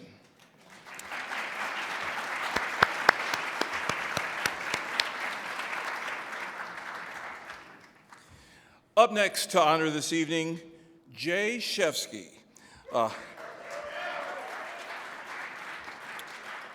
Jay is a highly regarded documentarian, producer, and program host whose work on WTTW delves into the quirky corners and characters of Chicago, past and present, capturing the very spirit of the city. Presenting Jay is his friend and colleague, WTTW News Director Jay Smith.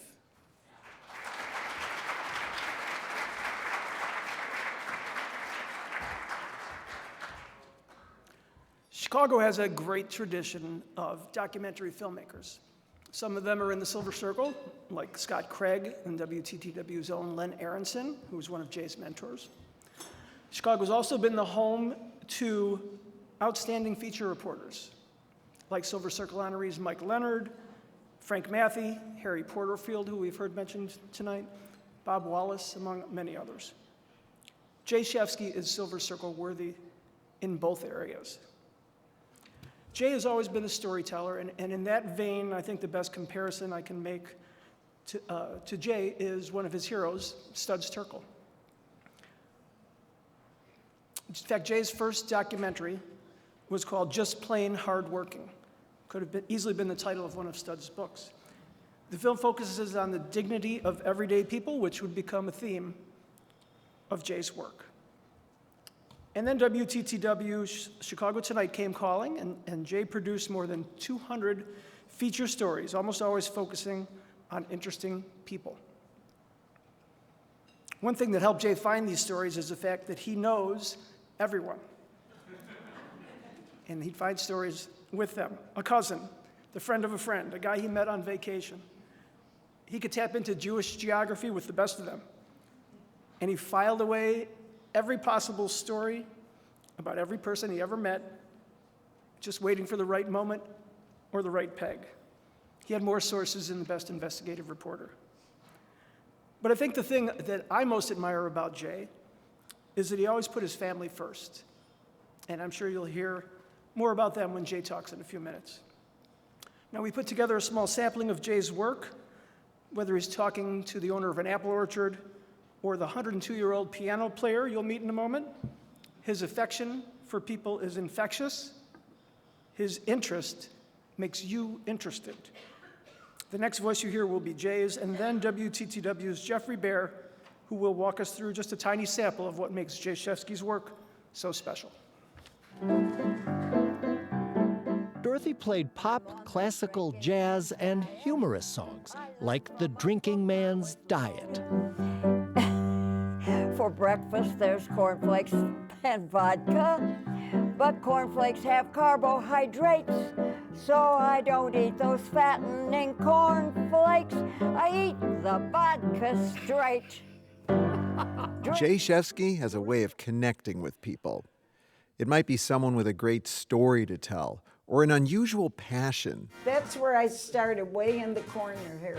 They feel comfortable with him and trust that he'll treat them with respect, curiosity, and affection. I don't want to be too personal, but are there any tattoos we can't see? No, there aren't. I told somebody I only get them in places that can be shown in polite society.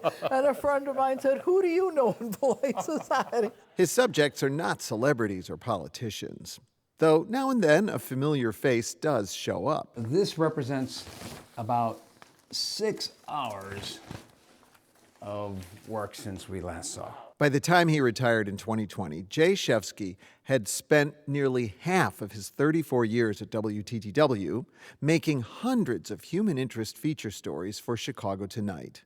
These works became the backbone of his own show, Jay's Chicago, hosted by the man himself. We all need mentors. And in the next half hour, 4 stories of the remarkable power that a mentor can have. He started his career at WTTW in 1986 with little experience and a dream to tell real human stories. After assisting some of WTTW's best documentary producers, he went on to make 9 documentaries himself. Many were part of the WTTW Journal and Chicago Matters series, and Jay found ways to talk about big issues at a human level. I also got to know 6 hospice patients and their families. His documentary, To Live Until I Die, aired locally and then nationally on PBS. And he made A Justice That Heals, a story of forgiveness and reconciliation after a murder. We would probably never have heard of this story in the first place had it not been for the efforts of television producer Jay Shefsky. A version of this also aired on ABC's Nightline. I really hate to move, I knew that. He introduced us to public housing residents facing an uncertain future as their homes began to come down. Now, I'm part of a group of parents in Logan Square who try to get more parents involved. And parents who became neighborhood activists when they got engaged in their children's education. And there were history documentaries, including the tragic story of Chicago photographer and preservationist Richard Nickel. Richard Nickel was 43 when he died. He had devoted the last 20 years of his life to photographing and saving the buildings of architect Louis Sullivan. Now he had met his end in one of Sullivan's greatest works. A detailed account of the notorious murderers Leopold and Loeb. And Angels Too Soon, about the 1958 fire at Our Lady of the Angels School that killed 92 students and 3 nuns.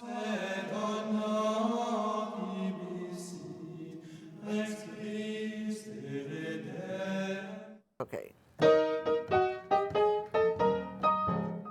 Elsa Harris has been playing gospel music a long time. He also shined a light on all kinds of great local musicians. Through all of his work, he's shared his enthusiasm for the people of Chicago, like this man. I think it's a pretty good bet that this is the only kosher fish market in the country with a Mexican-American owner. Or this urban farmer. I hate to even ask this, but will you eventually eat them? No. No, we won't ever eat these guys. These are like our pets. But they will eat my vest. Yes, they will eat you. He even had a friendly close encounter with a praying mantis. His fondness for his subjects always shines through. Thanks, Jay, for sharing them all with us.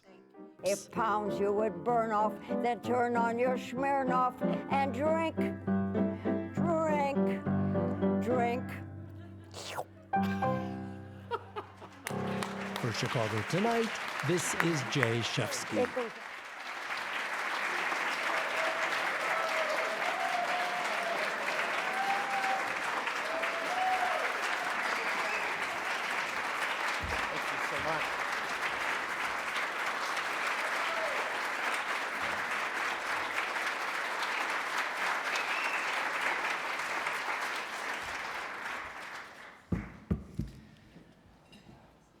Wow.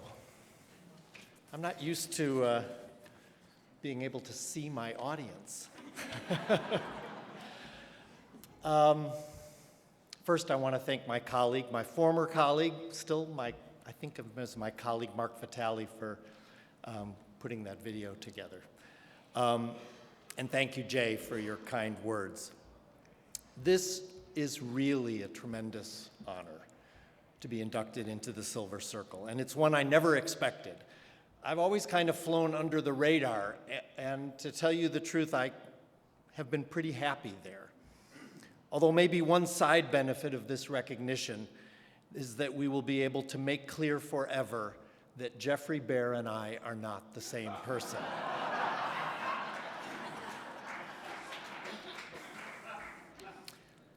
Seriously, though, I truly cannot imagine a place that would have been better for me to spend my entire career than Channel 11. For 34 years, there were smart, talented, and truly good-hearted people all around me. There was always subject matter that I could really care about. And along the way, there were people who believed in me more than I believed in myself, and who pushed me to do the next thing. And I was given enough freedom to do the kind of stories that I could do best. As a result, I was able to create a body of work that I am really proud of, and that truly feels like an honest representation of me. There are way too many people to thank than I can fit into this time. Several of the most important are here tonight. I will say this, and I think you all know this. that there are close and important relationships that are a critical and really satisfying part of making television. Collaborations with a photographer in the field, or a writer, or an editor, or an assistant, or a composer, or a mentor, or a boss. I am so grateful for the contributions that you all and others made to our work. And no offense to all of you here in this room, but who I'd really like to be celebrating with tonight are all the people who trusted me to tell their stories. I hope and pray that we treated their lives and their passions with the respect that they deserve. All right, there are a few people I want to mention specifically. First is my wife, Liz, my booster and sounding board and best friend, who talked me off many ledges and always seemed genuinely eager to watch each story with me as it aired. And I want to mention my folks. I was truly fortunate to have cheerleaders for parents. They believed in me and they took great pride in seeing their boys work on television. We lost my dad in 2020 and my mom just 2 months ago. They were around for my retirement party, and oh, would they have loved to be here tonight. About 15 or 20 years ago, before I was on camera, my mom said to me, "Jay, I don't understand something. You do all the research, you do the interviews, you write the script, you produce the whole thing, whatever that means, and then you hand the script to somebody else to read? Why do you do that?" I said, "Mom, you don't understand. This is television. I'm the producer. They're the talent. This is how it works." And she said, "No, I don't accept that."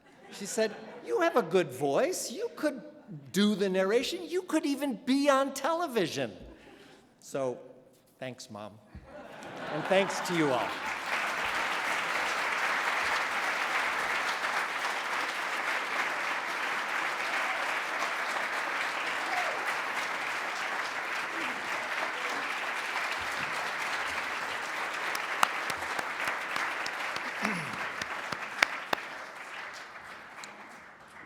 A real Chicago original, Jay Shefsky. Before our final honorees of this evening, let's take a look at a few highlights from the fantastic high school winning video entries. Joey loves theater. When I got into theater, what I really remember is I started listening to Witten the Musical. No, that's even still my favorite musical at the beginning. And that story really taught me that being different was okay and you didn't have to be ashamed of your limitations and what you've gone through.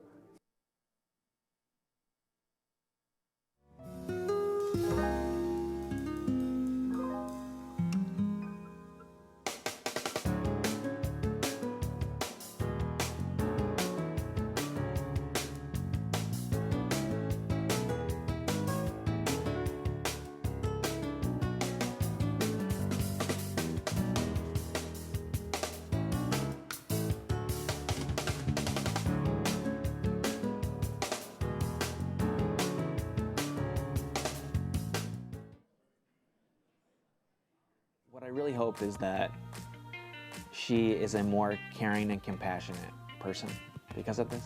I know the things that used to seem like huge problems are not huge problems anymore.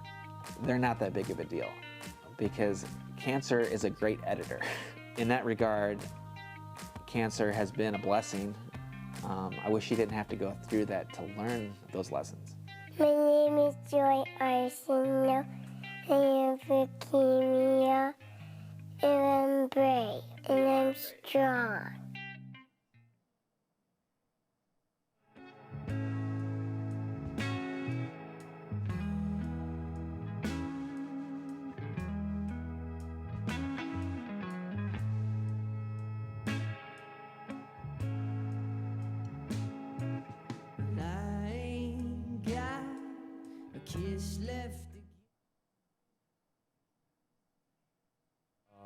everybody just calls me Coach JD.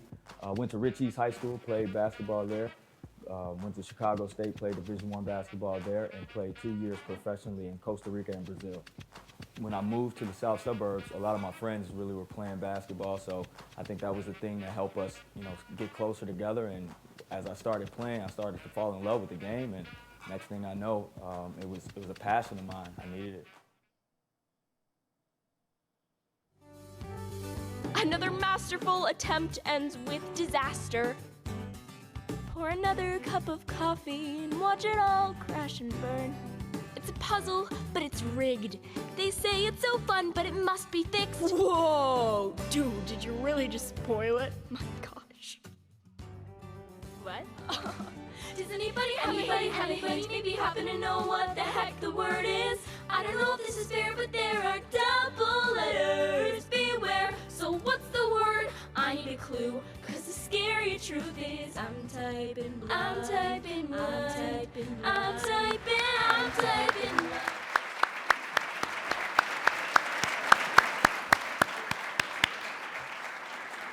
Amazing talent and creativity, huh? That's fantastic. And we want to give our thanks to Sarah Jans, the daughter of ABC7's Roz Varon, for editing that highlight reel.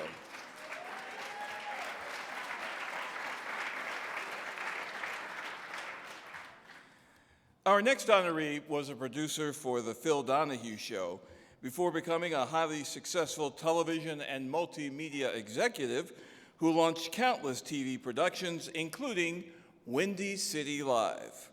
She is Marlene Seelip, and here to present Marlene is Windy City Live's dynamic duo, Val Warner and Ryan Cheverini.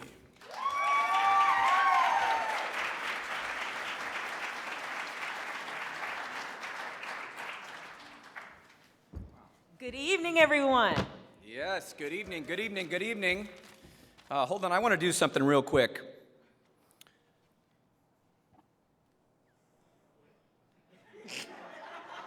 We've already been here a while. I know.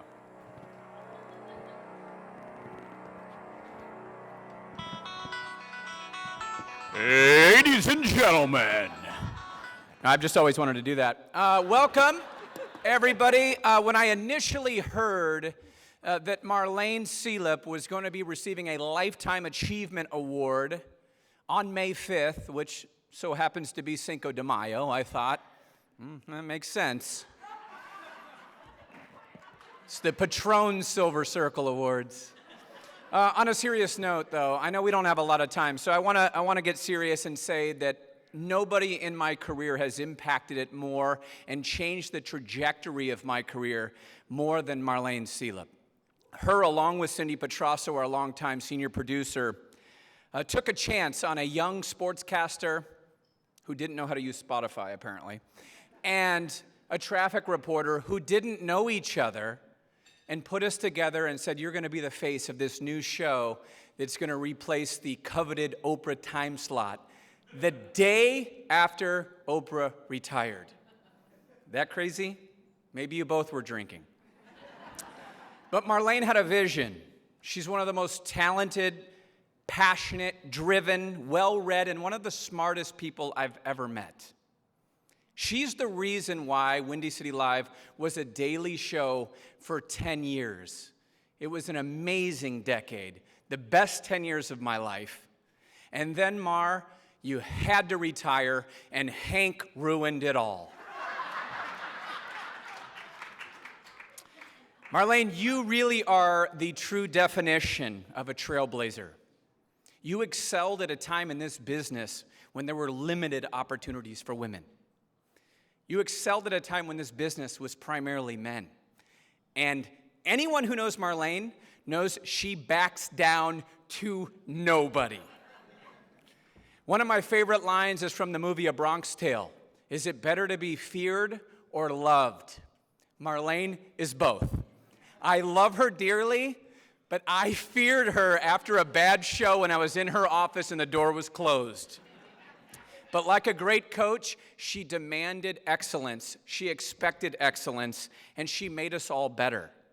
I became a better journalist, a better interviewer, and a better person because of Marlene Seelip.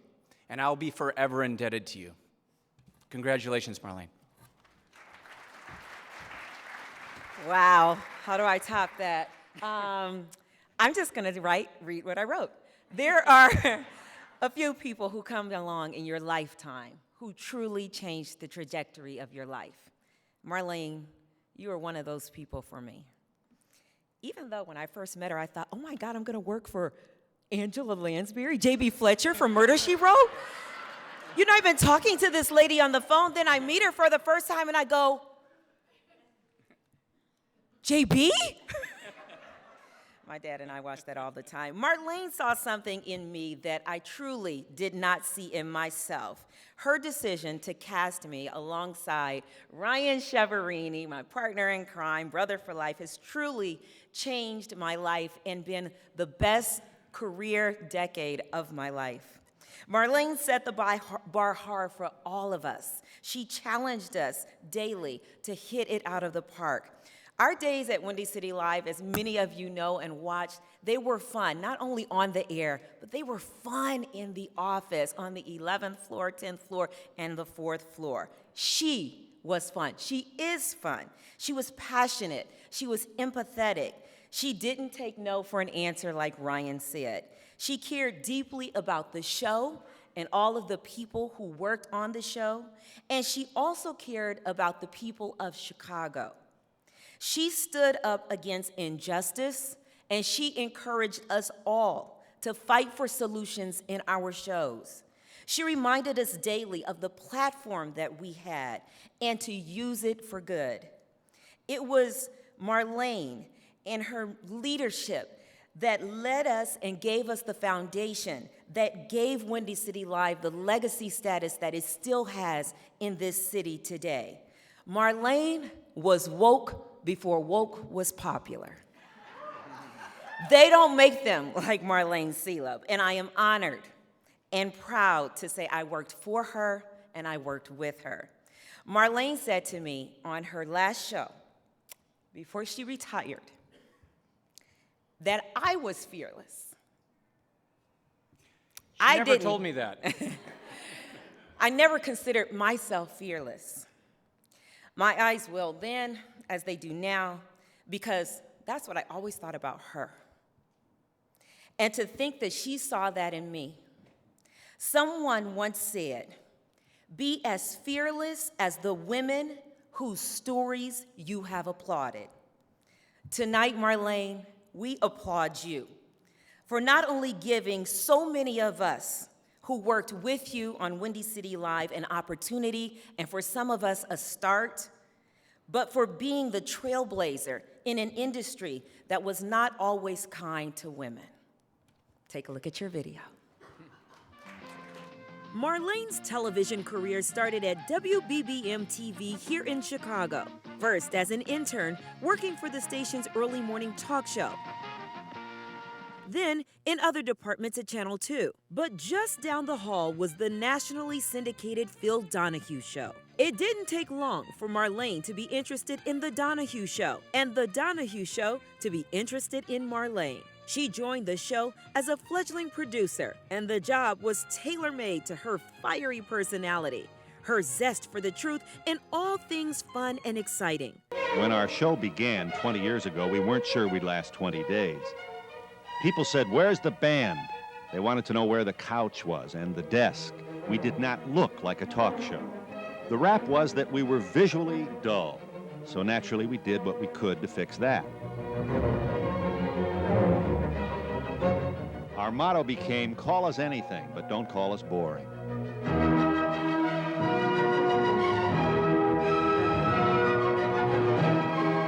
Sometimes we were funny, sometimes we were just plain silly. Occasionally we were outrageous.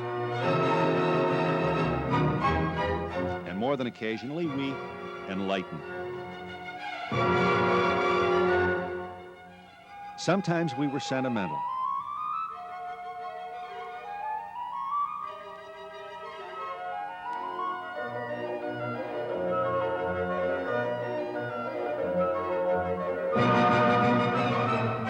sometimes some of our viewers thought we went too far. From male strippers to Chernobyl, The Donahue Show has been all over the lot and all over the world. Along the way, we've produced almost 5,000 hours of television, and we've met some of the most important and most interesting people on Earth.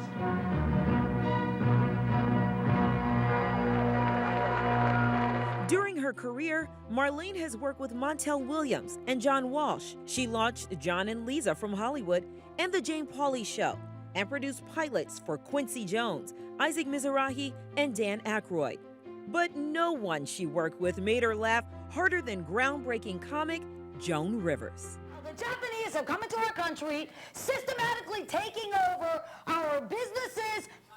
I guarantee you, by the year 2000, there will be a Japanese in the White House. If you don't take control now, that's the point of energizing, stimulating your brain with power. Do you date?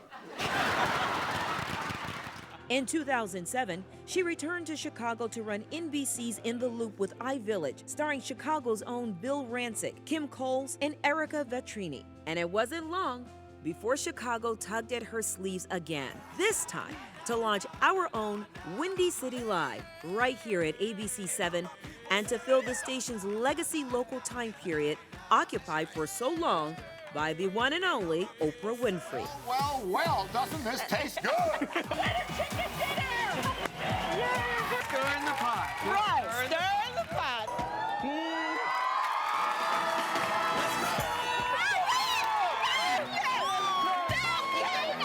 No small task, Windy City Live quickly became #1 in Chicago, and the rest, as they say, is Chicago television history. Marlene, you made your mark, and a grateful Chicago thanks you.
Oh my God.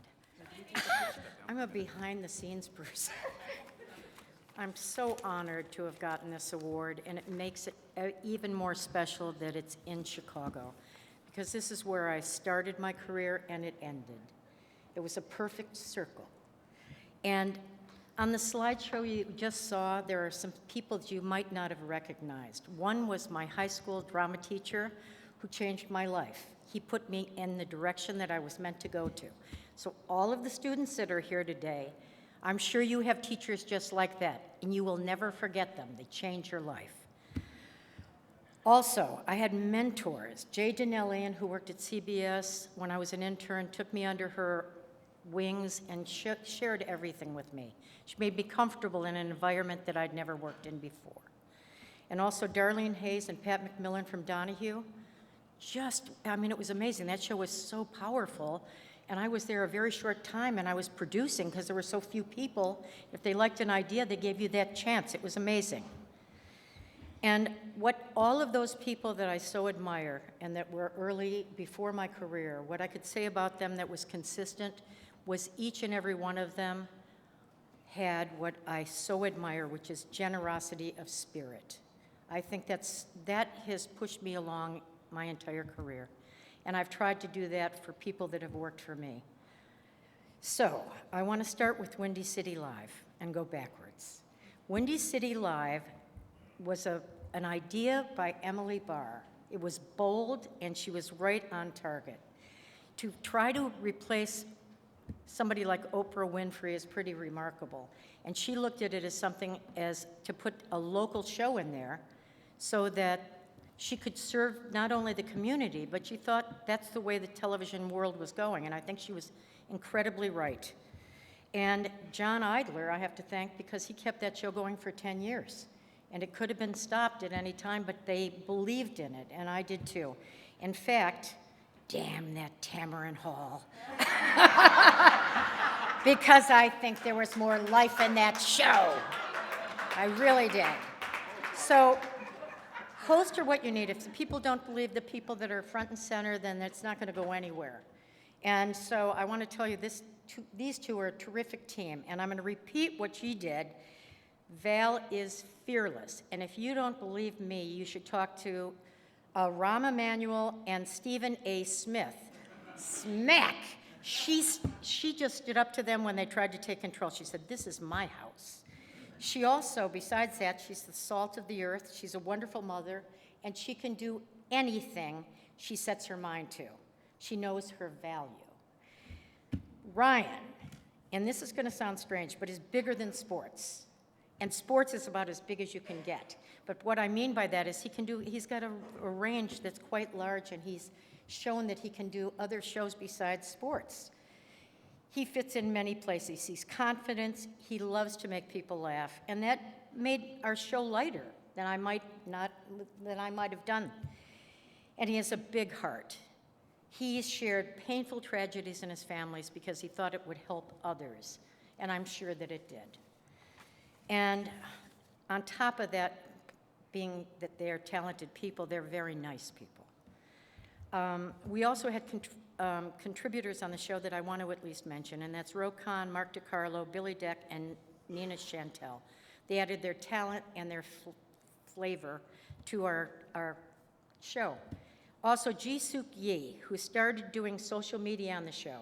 She was she had her own table, which was often far, far away from the big one. One day she was here, one day she was there. We didn't know where to put the table. And she worked her way up to being at the big table. And she was a wonderful addition to the show. And she, excuse me. I'm sorry, I lost my place. Forgive me. Again, I'm behind the scenes. She was a great addition. She's a wonderful foodie and smart, smart, smart. So Joan Rivers, brilliant woman, very curious. We had show meetings at 6 a.m. every morning, and that's not a great time for anybody to want to get up. But none of us would miss it because she'd be out the night before, and she would tell these incredible stories that were hilarious. It could have been a sitcom. She was wonderful. She was just wonderful. Not only was she funny, smart, curious, fabulous woman. Phil Donahue. I have to tell you, my heart goes to Phil. It was my first job. It was a big job. I didn't think I deserved to be there, but I tried so hard to, do the job. He's a one-of-a-kind guy, a brilliant man, curious, with a strong social conscience. Working for Phil is like a master class on steroids. His audience was a town hall on things that mattered, like women's rights, civil rights, gay rights. He did that often, and he showed both sides.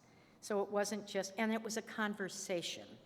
And when we look at the world as it now is, all of those issues are still the same, and they're out there and need to be addressed, but there's no show doing that. So that he doesn't have a documentary at this time is driving me crazy. And I think everybody that worked for him feels the same way. So if any of you do documentaries, talk to me after the show. Honestly. And lastly, but not least, my table of people that are here tonight, I think it's so important because I can't do things by myself. If I didn't have them and those people that were in that, on the chart that I just showed, they lift you up. You can't do it alone. There's not one person that can do it. You have to have them follow you and work hard. So I'm going to start with Cindy Petrasa. I've worked with her 4 times. She is a superstar. She's not only great at business, she's also great at production. Anything I can do, she can do, and more. Terrific human being. Thank you, Cindy. Hank Mentime, very creative, very sarcastic, he's made a lot of comments during the show, very organized, and I drove him crazy because I'm anything but organized. Emerald Jane Hunter, the best booker ever, but so much more. She figured out what I wanted, and that wasn't easy because I'm really so scattered. But I was a puzzle to her, like, oh, she likes this, I'll get her that. She was just an amazing part of that show. Jessie Kaylin Mesh, so hip, so fashionable, on Chicago's 30 Under 30 list, an influencer, great producer, someone you can always count on. She knows her worth. Dawn Watkins, every team needs a Dawn. Steady, speaks her mind, always delivers, loyal to a fault.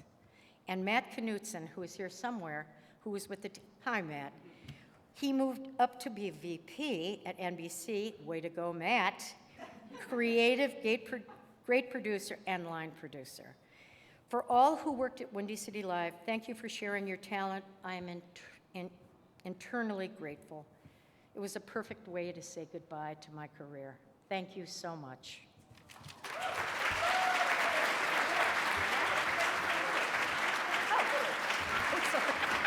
That was very lovely.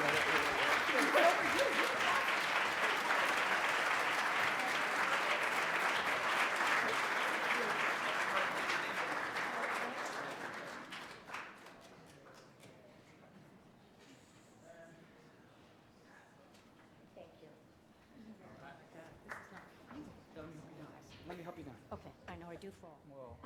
Thank you.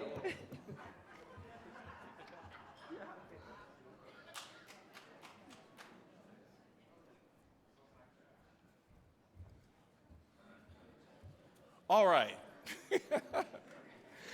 Our final honoree of the evening is someone I'm proud to call a friend.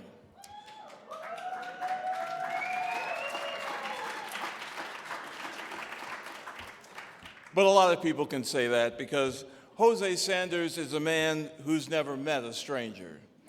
Jose brings his charm and his storytelling abilities to ABC7 viewers while using his broadcast platform to help those in need.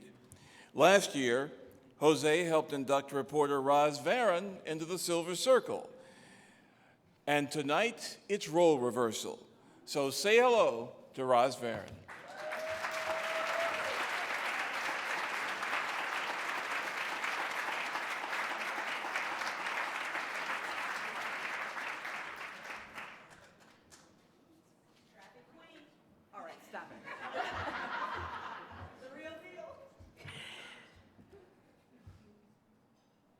Jose Sanders, my colleague, my friend. As my colleague, he is an incredible journalist, storyteller. He writes from the heart with intelligence, knowledge, compassion, and humor. As a friend, well, you know, that whole work friend thing, right? We all have work friends. But a real friend is your friend away from work. We've been to each other's homes on many occasions. We've done things away from work. We've supported each other's cancer journey. We still do. We even went to see Oprah with both of our moms. Remember that? Miss Ann and Miss B, and they're both up there watching now. I don't want to start crying because this is not my thing. This is his thing. I don't want to cry. Your mom would be so proud of you right now. You have no idea how close Jose was with his mom, and she would be bursting with pride knowing that Jose was getting this most prestigious award. I'm so proud of you, Jose, but mostly, I'm proud to say that you're my friend.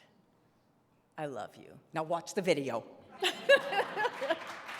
As a kid, Roz, I was one of those, I remember as a child having one of those little tape recorders and walking around and interviewing people. From print to radio to his first TV job in Little Rock, Arkansas, that led to anchoring jobs at KDFW in Dallas and KCBS in LA. I actually talked Jose into giving Chicago a chance. He was so used to the warm weather of Dallas and the Hollywood life of LA that he wasn't quite sold on coming to the Midwest.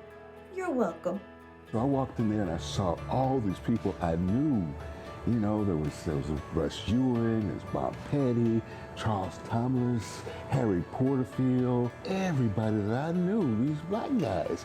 And I'm saying, wait a minute, this is okay. ABC 7 in the morning. They help me get ready every day. It wakes me up. I like Jose Sanders. Big happy guy. Nice personality. He's a very compassionate person. Jose was such a good sport on the morning show with us. Between Tracy, Roz, and me, we had 7 babies during our time on the morning show together. Our husbands had to just deal with us, but Jose had all 3 of us every day. So it was my job really to ask these celebrities to come in and be here at 6 a.m. Not easy. And I think a lot of the reason why our segments worked is because Jose was so welcoming. I would always try to get you guys and not tell you what I was doing, and so I would create these jib jabs. And I remember the first one I did it, and it was all your heads and you're bouncing around, and the jib jab music. And Jose's like, "Oh man, you got me so good, you got me so good," and he would just razz me over and over again, and then which of course inspired me to try to do it again. Wilson, our executive producer who was working with us at the time, knew I could not stand to dance. I'm not a dancer. So one time we had to dance, there was some kind of thing in the Bud Billiken, and somebody got me off the float and doing this thing. And so they shot it. He ran it and ran it and ran it and ran it. When you talk to him, he is so focused on what you're saying. He is looking into your eyes. And I learned this from him because when we worked together, I would just look into his eyes, so much so that one day he showed up with a shaved head. I barely even noticed. The thing about Jose is he makes everyone who sits next to him in that anchor desk chair even better than they were before. My only regret is that I have not gotten a chance to anchor with you. I'm sitting here on the anchor desk right now. There's a seat right there, and it's waiting for you to come fill in with me one day. Ooh, I'm not ready for this. He went to a school. The kids are playing and doing different things with him. Sometimes what? Sometimes I like chilling by myself. I know, you don't want me to mess with you, huh? And he was just so easygoing. He didn't mind having fun with himself on air. He loved my meatballs. He loved my meatballs so much that every time I'd have a party, if he couldn't make it, he's like, "Do you have any meatballs left?" I'm that person, I'd be in the corner with the dogs as opposed to at the party, I love dogs, and you knew that. You didn't get your dog out like, dog. I'm a dog person now. When the dog show would be on, we would be on the phone with each other. And we'd be on the phone with each other for hours watching the dog show. Normally when we host the Better Business Bureau Torch Awards for Marketplace Ethics, it's usually not breaking news. Now we have some breaking news for you. Award presentations are a big deal. The only problem is, well, check this out. Oops. May I suggest who's ever handing him the Silver Circle Award tonight to please be very careful. Okay, we have to talk about Emmys. How many do you have? I think it's 18. I think. Who's counting? There isn't anything about Jose, I think, that would surprise people. I think what you see is what you get. He's just an honest, good, decent person, and in today's world with everything going on, I think that's the strongest thing you can say about somebody. He's very shy, and he's not full of himself.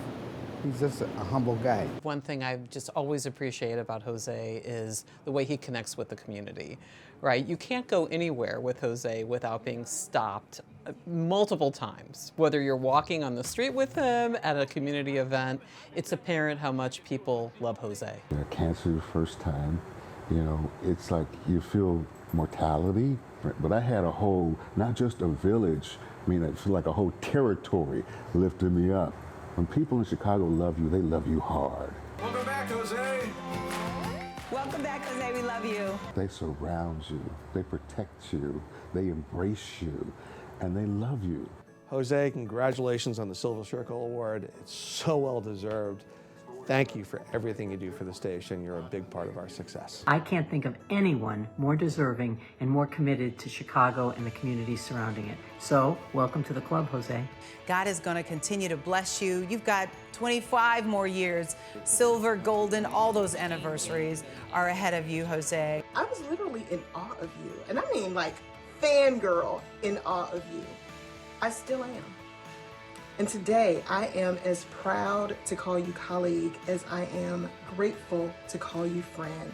Jose, congratulations on your induction into the Silver Circle. Such a great honor, and wow, you've really given Chicago all of you. I love it. Jose, my dear friend, congratulations. There is no one more deserving of this honor. Yep, we know how much you mean to the viewers of Chicago and to everyone at ABC7. So from all of us at ABC News, congratulations on being inducted into the Silver Circle.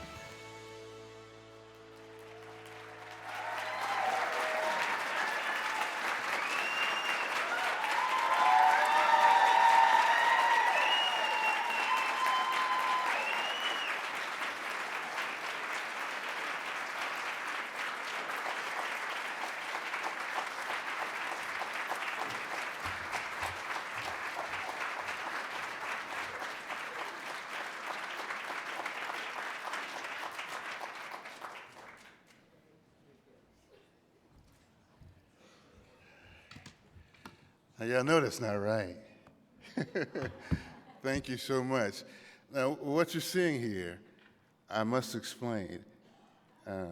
I'm undergoing hormone therapy.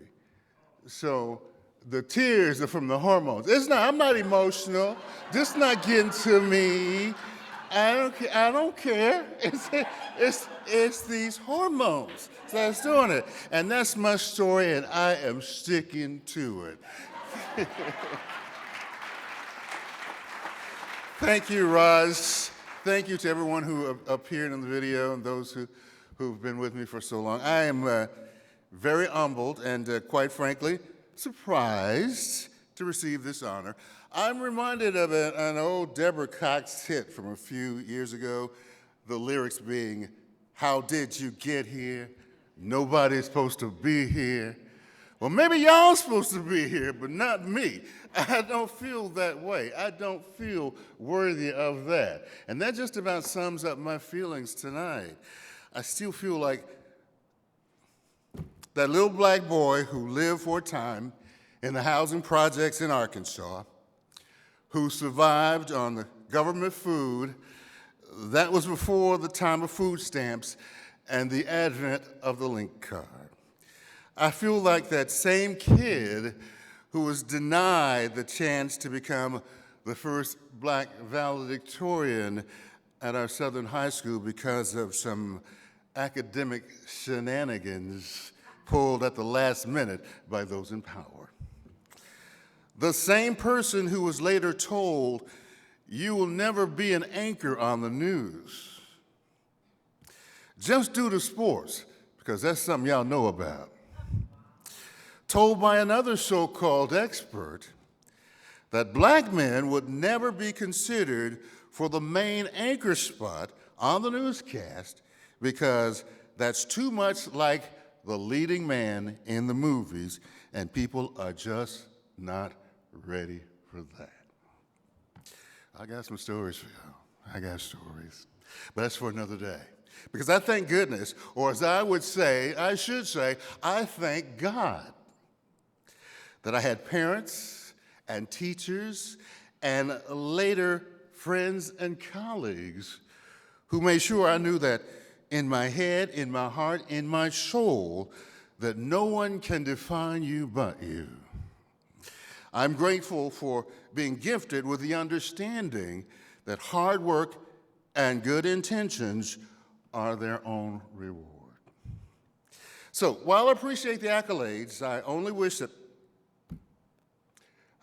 some of those I hold dearly could be in this place at this time to hear them. to share in them. Because when you honor me, you honor those who showed me the way. Those who kept me strong in those darkest of times. Those who kept me standing when it would have been so much easier to succumb to weariness. Well, the truth is, in this industry, in this life, it's really difficult not to be tethered to expectations of mediocrity. Not to be tethered to expectations of mediocrity. I'm proud of that line, because that's rubbing off. That's some Marsha Jordan rubbing off on me. I love working with this woman, and she has given me such a great appreciation for the written language that when I wrote that, I thought, Marsha would like this. So that's why this evening, I'm overwhelmed by the knowledge that so many of my peers think that I have indeed done a decent job. I'm thrilled when people on the street talk to me just like we grew up together, or I get unsolicited hugs and the love from the sweet but completely random grandmothers. So it is all I ever really wanted to do. Work that uplifts my communities, my people, all the assorted villages. I'm proud that I've been able to show up in places where a lot of news people haven't gone before, haven't often gone, to talk to people who aren't often heard. Granted, I didn't always plan to go to some of those places and hear some of those things, but hey, this is Chicago, the good, the bad, and the ugly. And speaking of that, I'm so glad to have so many of my friends here tonight. I'm glad I have a chance to say thank you in person for all of the encouragement, the support, professionally, emotionally, and even quite literally physically. That has been a real blessing for me. It may seem like a cliche, but I do want to express my extreme and utmost appreciation to the Academy for this most highly coveted honor.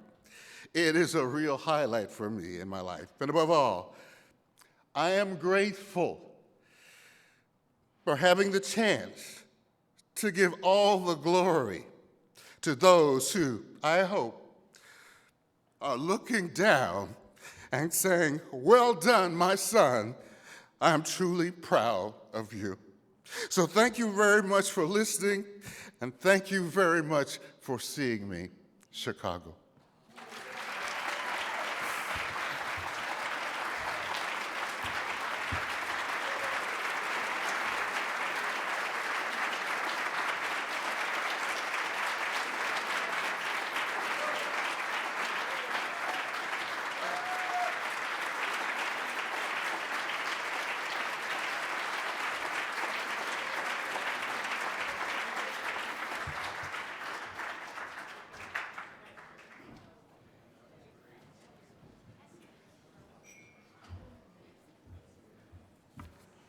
Wow, and on that powerful note, let's have one more round of applause for all of tonight's honorees.